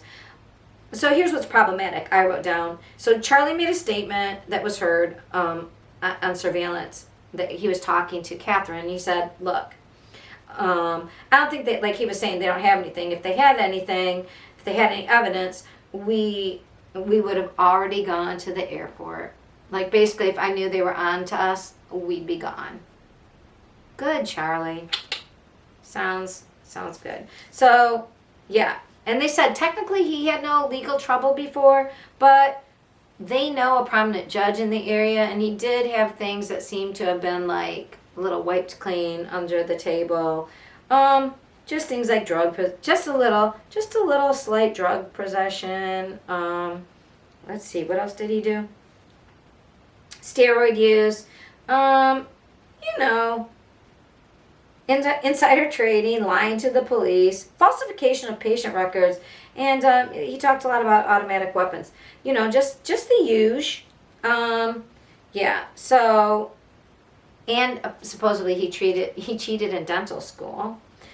He just seems to be somebody, one of those rich people who they don't have to play by the rules because they know the powerful people. I don't know. What is this reminding you of? Is it reminding you of maybe our next case, which is the Murdaugh?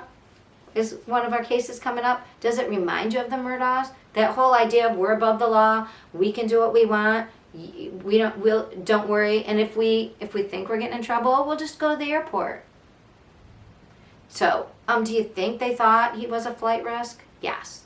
obviously. So yeah, he was denied bail, and he was considered a threat to the community and a flight risk.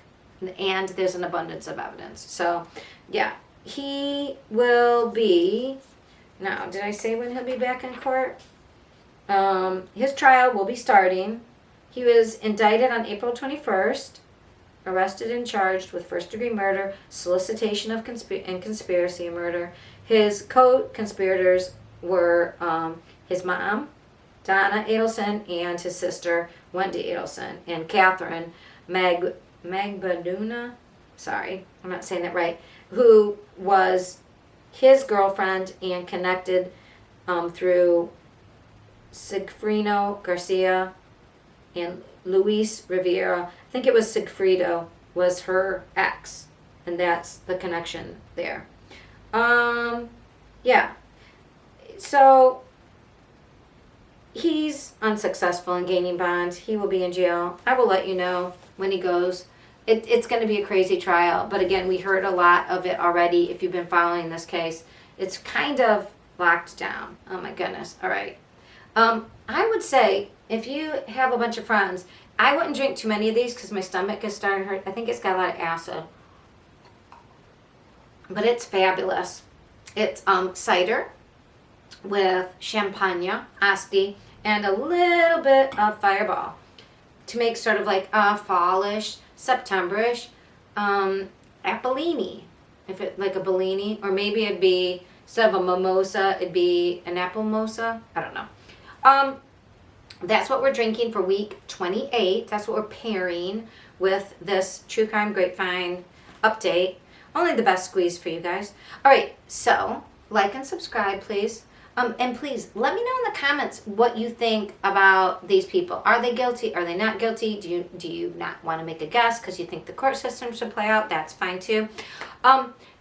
Next is a little update on our OnlyFans model. Courtney Clenny, you know, 2 million subscribers on Instagram. I don't know how many million on she's her OnlyFans. I think OnlyFans is shut down right now. I don't know if I think she might still be making money on the old ones. I don't know if they shut down her whole site. They may have.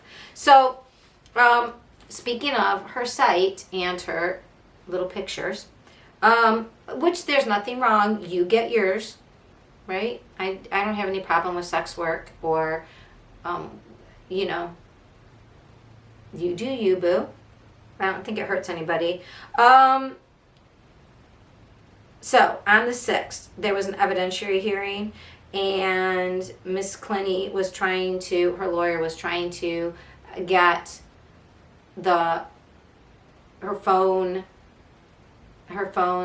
videotape and things. She wants it not to come into evidence. Well, as you can imagine what might be on her phone, her lawyer described it as salacious material, and that it wouldn't be related to the case. And no, the judge denied the request, even though they said, and her lawyer wants limiting of any of the evidence of the adult content produced and on her phone. He wants that limited. He asked for an order of protection. Doesn't look like it's going to happen, folks. I mean, he was saying like this is going to prejudice the jury.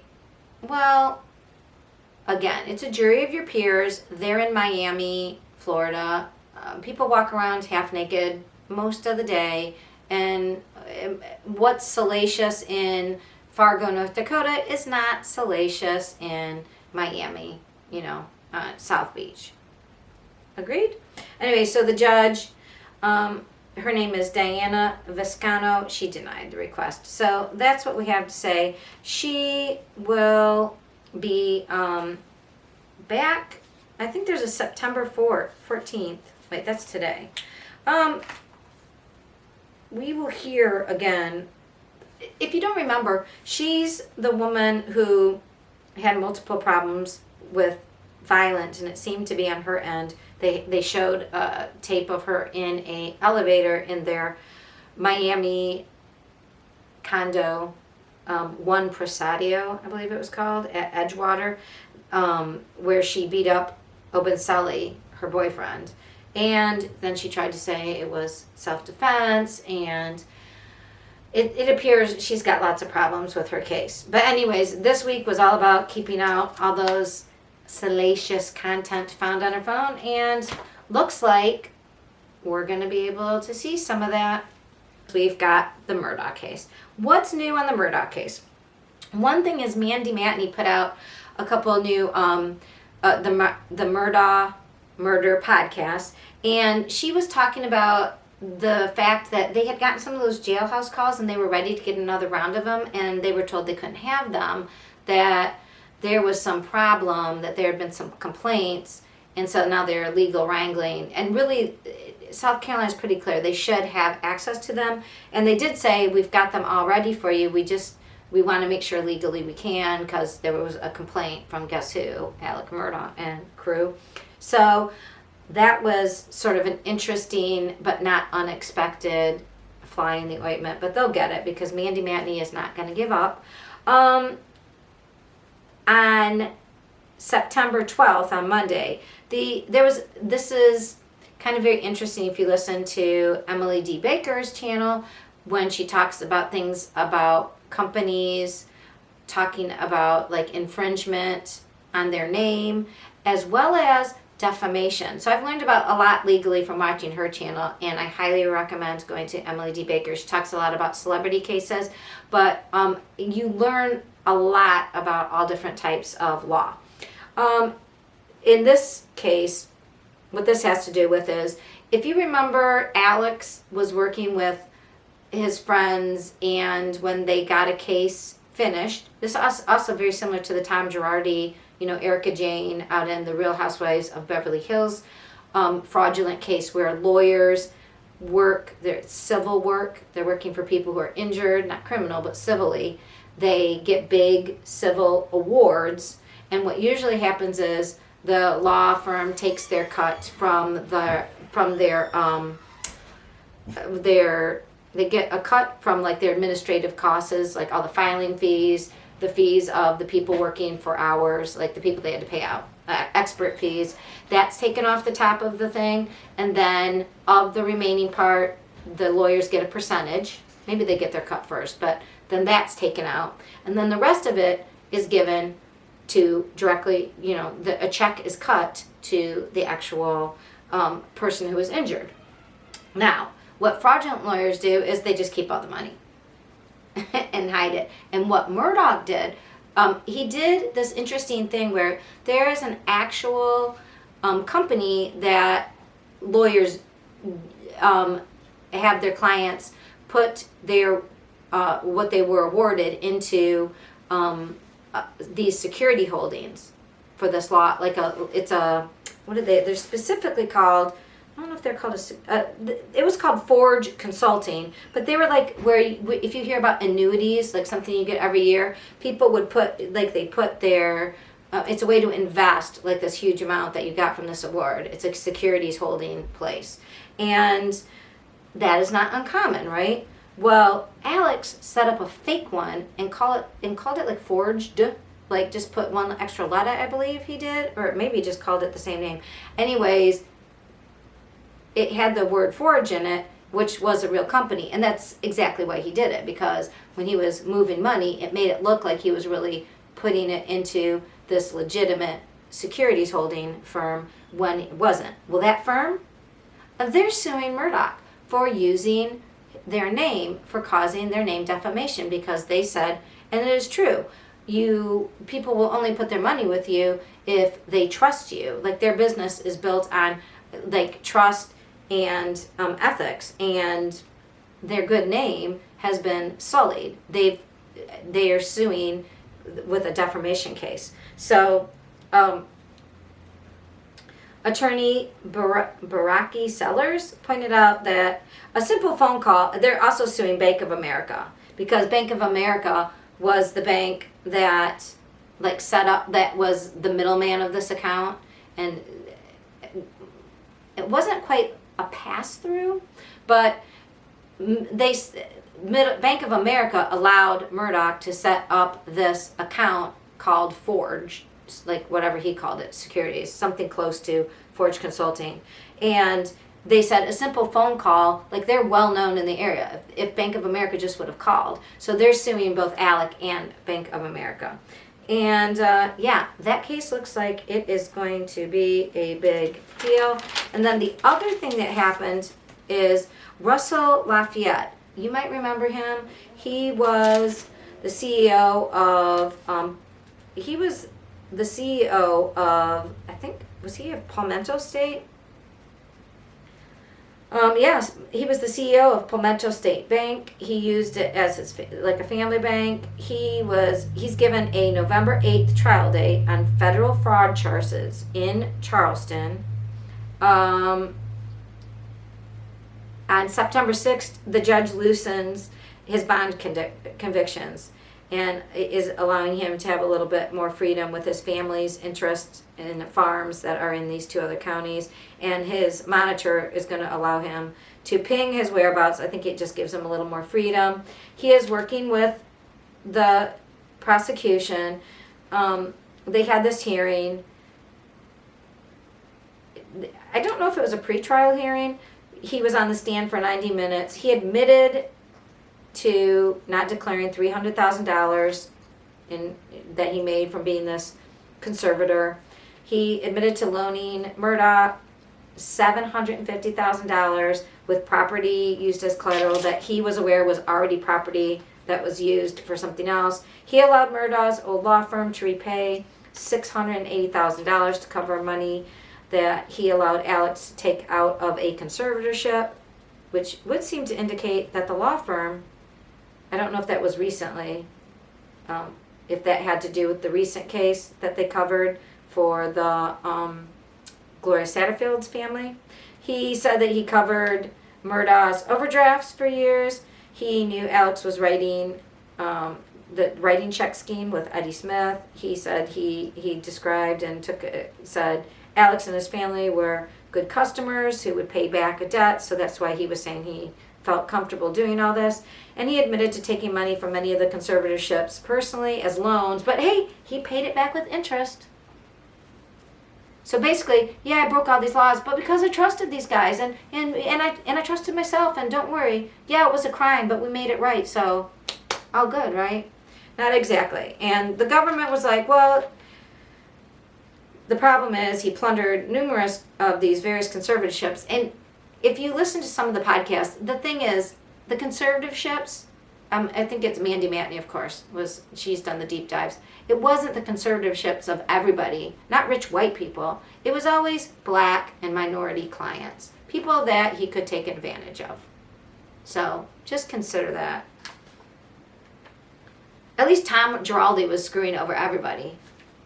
This guy was very purposefully, surgically, only dipping into conservatorships and arranging these things for people who didn't know any better and wouldn't question him based on his standing in the community.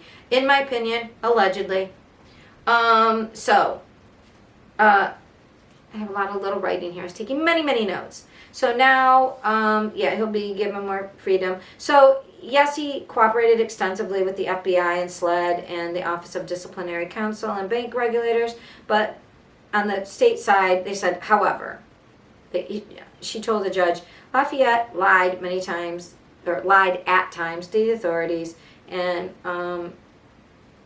he's not really a, it says his wife Sophia spoke about him not being a flight risk. So that his case is going to move forward. He's in big trouble. He's trying to take some responsibility, it sounds like. So they're giving him a little more. He lives in a double wide now, so he apparently is Paul. He's Paul. The beach case that was coming up on October 10th or 13th, it was scheduled for the Murdaugh to like he was a co-defendant with the person who owned the convenience store in the wrongful death suit, Mallory Beach's family. So the man who owned the convenience store wanted to be severed from Alex because he's like, yeah, everybody hates him. Like, he's messed up. Like, he's poison. I don't want my name associated with him. I want my case. I want to go it alone because I will be unduly prejudiced. And yes. Oh, excuse me.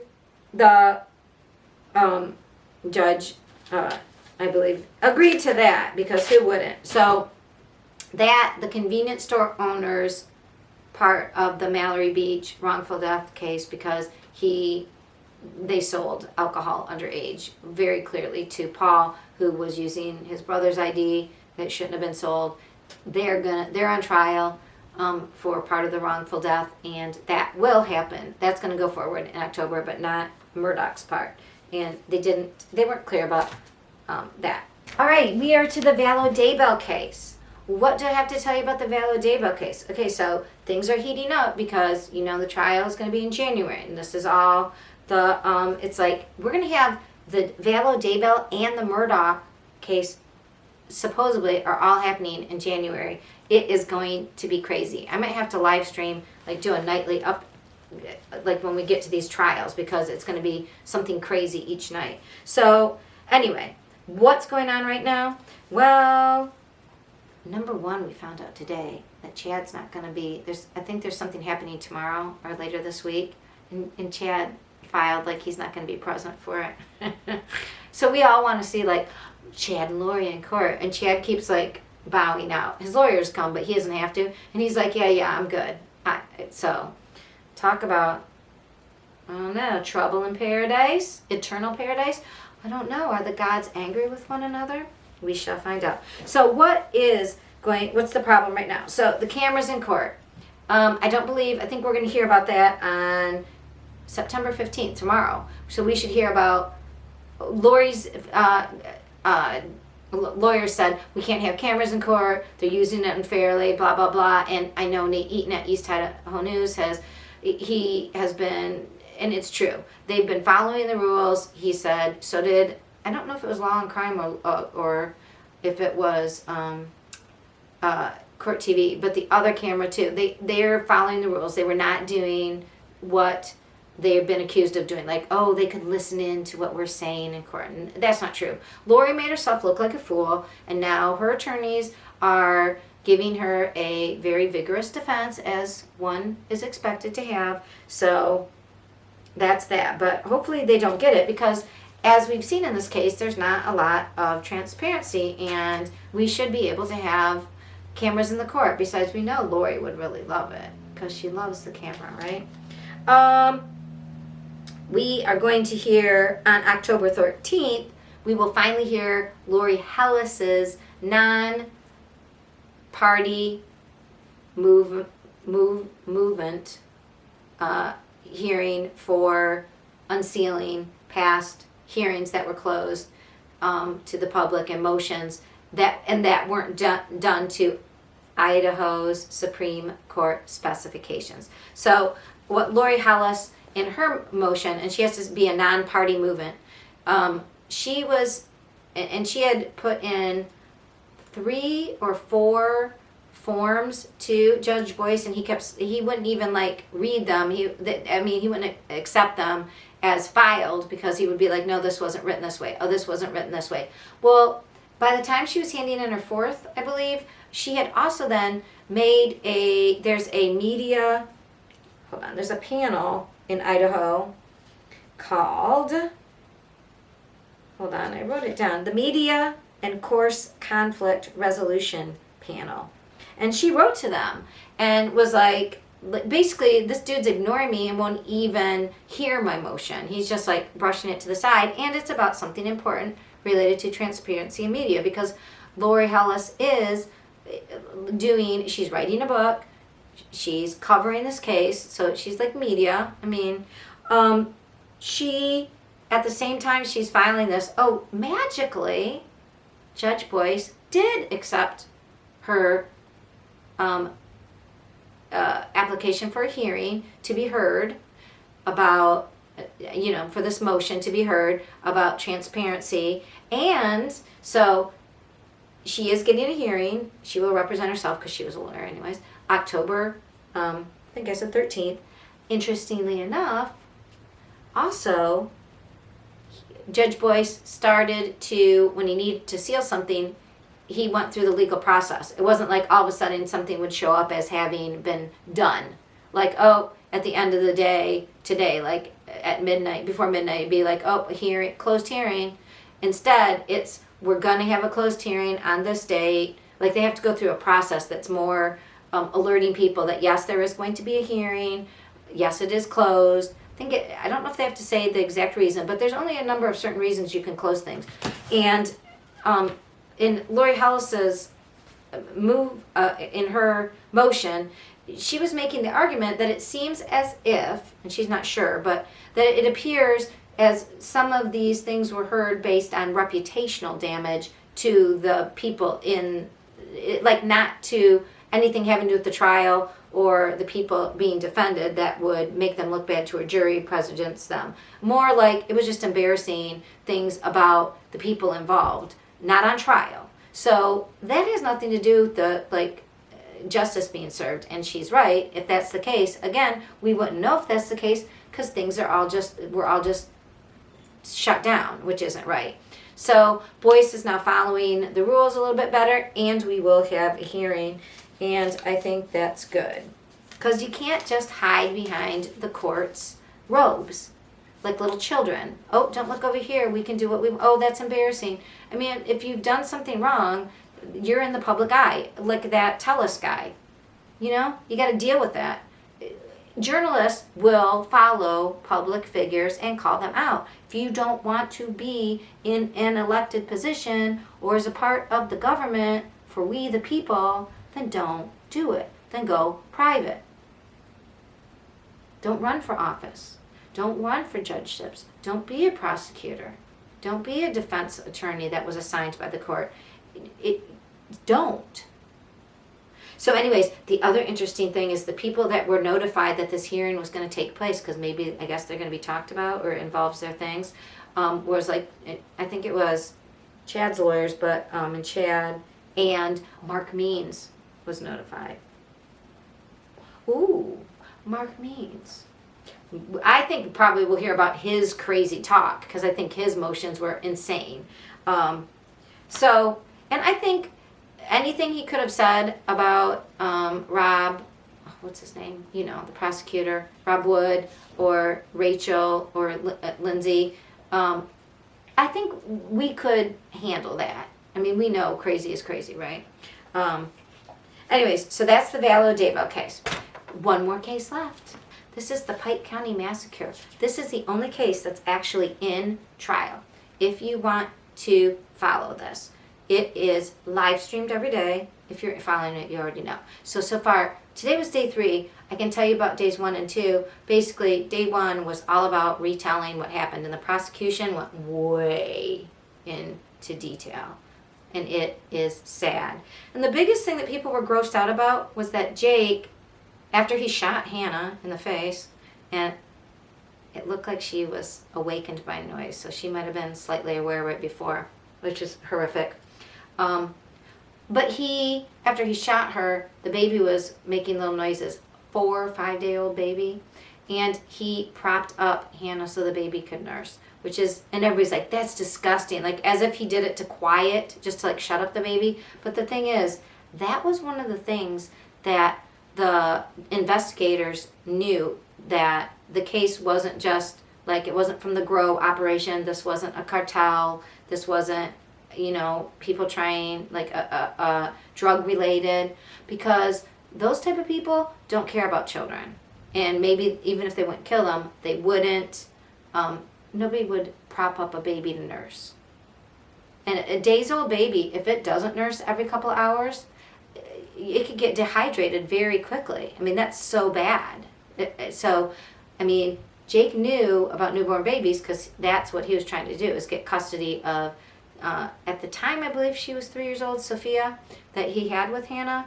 And this was her baby with, I believe the father was Hannah Gilley's brother, if I'm right, Hannah Hazel Gilley. So the prosecution went over each of the people that was killed, where they were killed, how they were killed. she did have everybody has filler words, and she said a lot, to the point where I couldn't listen to her more than 5 minutes. But that doesn't mean that, I mean, she very easily, this is the biggest case she'll probably ever represent, and it was the first day, and there's a lot of pressure with all the attention on it. So, and people said it was hard to follow. It is, day 3 was today. It's still, the prosecution, you know, goes first, and they are just telling the story of the horrendous murder and the first people who found them, how they were all found.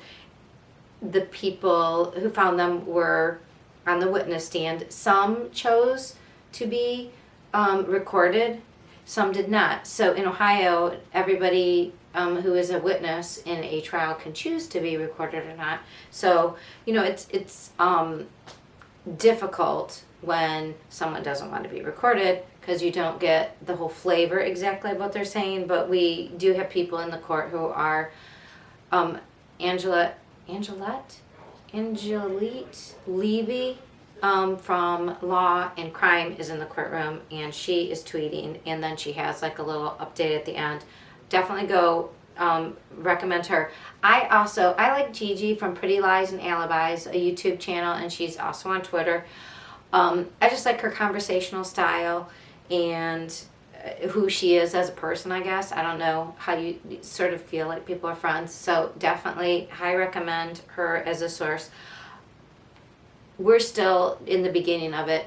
The thing that people have noticed is that when there is the cross by the defense, they bring up a lot of stuff about things that we know that have been debunked. Like, they ask each witness, so do you know about the grow operation? Do you know about the cockfighting that was going on? Because at first that was the big supposition, that this had to do somehow with illegal grow operations, like it was somehow related to drugs. It was related to the cockfighting. It was, you know, basically painting the Roden family as ne'er-do-wells and whatever. And then the Wagner family, they raised Frisian horses. They are more well-to-do, and of course you'd want your kids with that. Like, they're setting up this whole subtle thing, I think, personally, of how the Rodens were these people who you wouldn't want your child with and to be raised by because they were ne'er-do-wells,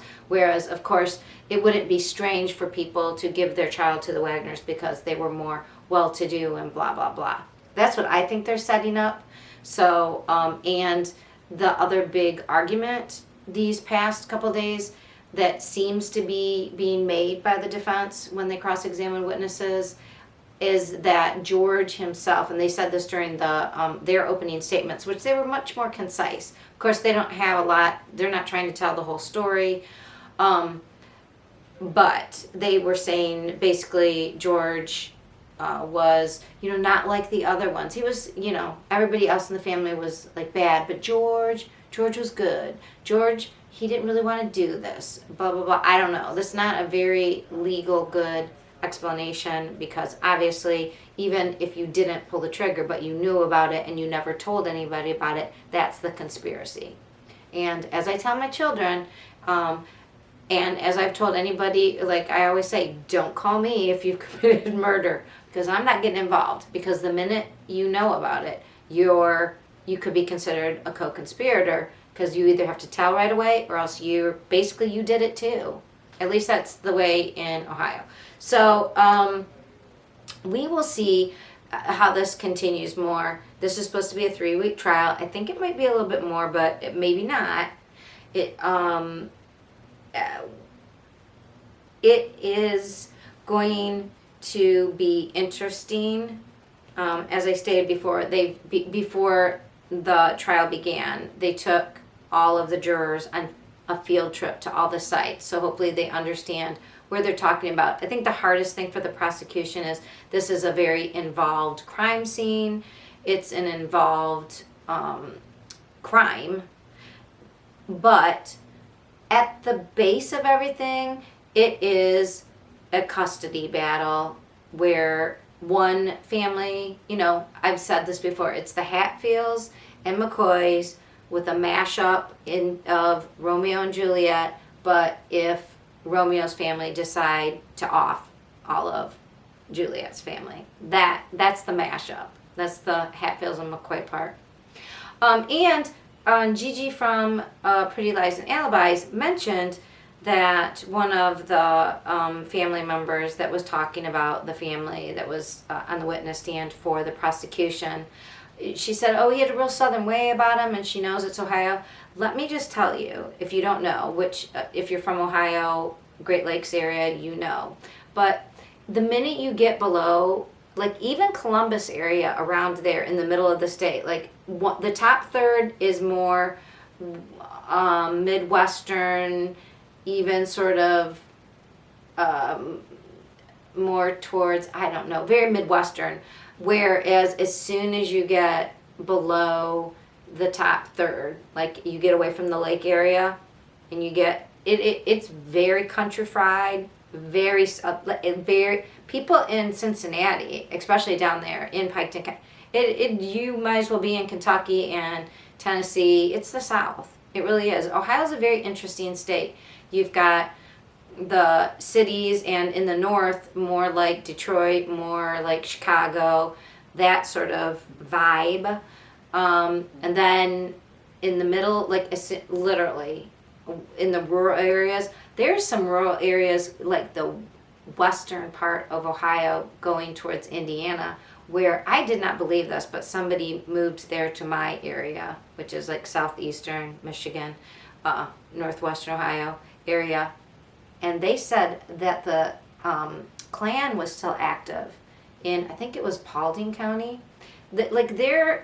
Ohio has everything. We've got Appalachian, we've got steel towns that like the Rust Belt. We've got very rural farm. We've got Amish. We've got big city. It's very liberals and conservatives. It's a purple state, or it was before all the gerrymandering. But really, the people, they're all over the place. So, and Michigan can be similar to that. Indiana is more just, I think, very conservative, most of it. But like Ohio, Michigan, it's a very interesting mix around the, like really right around the Great Lakes area. Anyways, but Piketon, that area, you might as well be in Kentucky, in the it's really, I mean, but they're people that families live all together. It's very moving towards, you know, like Hatfields and McCoys were real people from Kentucky, and, you know, Scotch-Irish, which my family is part of. It's very clannish. And there's good and bad things about it. I mean, it's great to have your family all around you, generations. It helps raise children. Again, anyways, so that's where we are with the Pike County Massacre trial. It will continue. I might try to do something with just updates about that. And I was just watching while I was waiting for my battery to charge, the beginning of Sins of Our Mother on Netflix. And I think I might do just a special little thing about that. Let me know. Like, subscribe, let me know in the comments. I should probably upload or do stuff a little bit more. So maybe I'll do something about those like active things that are going on that we can chat about. Let me know what you think. And yeah, that was this week's update. I'm sure this will end up being very long, but thank you for listening. Like, subscribe. Anything you'd like to hear more about. If you'd like me to talk more about child development or like the motivations of certain crimes and how we know, like the whole thing about Lori and Colby and that whole dynamic is very interesting, because we know the one thing I've noticed so far about the Netflix show is it's sort of glossed over and accepted that, oh yes, Joe Ryan essayed the children, which now I can't say that Colby doesn't remember things right, but Colby was younger, and I think Lori has said a lot of, I don't know. I think Lori has really influenced their family dynamic. And we do know that with Tylee, there was never any signs of that. In fact, she was seen by people, and the psychologist thought Lori was encouraging Tylee to lie. So Colby was with Lori longer, and we know that most recently, I didn't mention it in the Vallow Daybell update, but Colby himself, speaking in relationship to the sins of our mother, he had a little incident, and I believe it was with his ex-wife, but I'm not sure that's exactly who it was, where he was in a relationship with somebody and forced himself on them, and was very upset about it afterwards, and didn't really know why he did it, and she recorded him apologizing for it, which was basically an admission of guilt, and he was arrested. But then he was arrested, charged, but then somehow it was all dropped, but without prejudice, which means they can redo it. I don't know if it had anything to do with the Netflix show coming, and they didn't want to undermine that because of it would maybe, I don't know. I have no idea why they would care about the show, but it's a weird timing thing that this just came out, this episode, the first episode, and last week he got in trouble, and then it just all sort of went away. But I feel bad for Colby growing up with Lori, because I do not think Lori became crazy when she met Chad Daybell. Lori was unstable before that, and Chad Daybell was unstable, and together they created it was just a bad combination.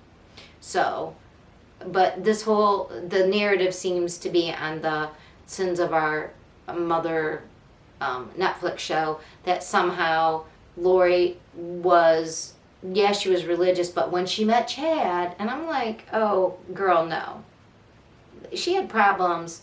Look, no offense. Jumping from marriage to marriage and running away constantly and accusing everybody of abuse. She accused everybody of abuse. And probably convincing her kids, who knows what she was. You are very suggestible at certain ages, and if you talk about things, it can become reality in your brain, especially if you're a small child.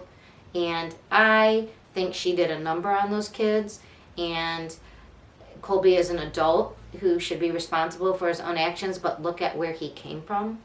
If you want to talk about Sins of Our Mother, I think there's so much going on there. Anyways, so let me know what you think. What do you think about if Colby's problems had anything to do with going away, had anything to do with the Netflix show? Do you think why that would happen? Who would want not to make Colby look bad? I don't know. Is he going to be a big witness for the prosecution? Do they need to keep him looking clean? I don't know. It's very interesting, though, isn't it? Hopefully Hidden True Crime with Lori Matthias and her husband, Dr. John, will have something to say about that. So, okay, again, very long. This was week 28.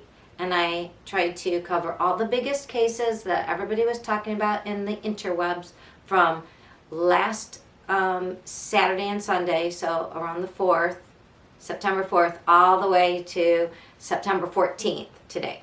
So, sorry it was so long. All right, bye.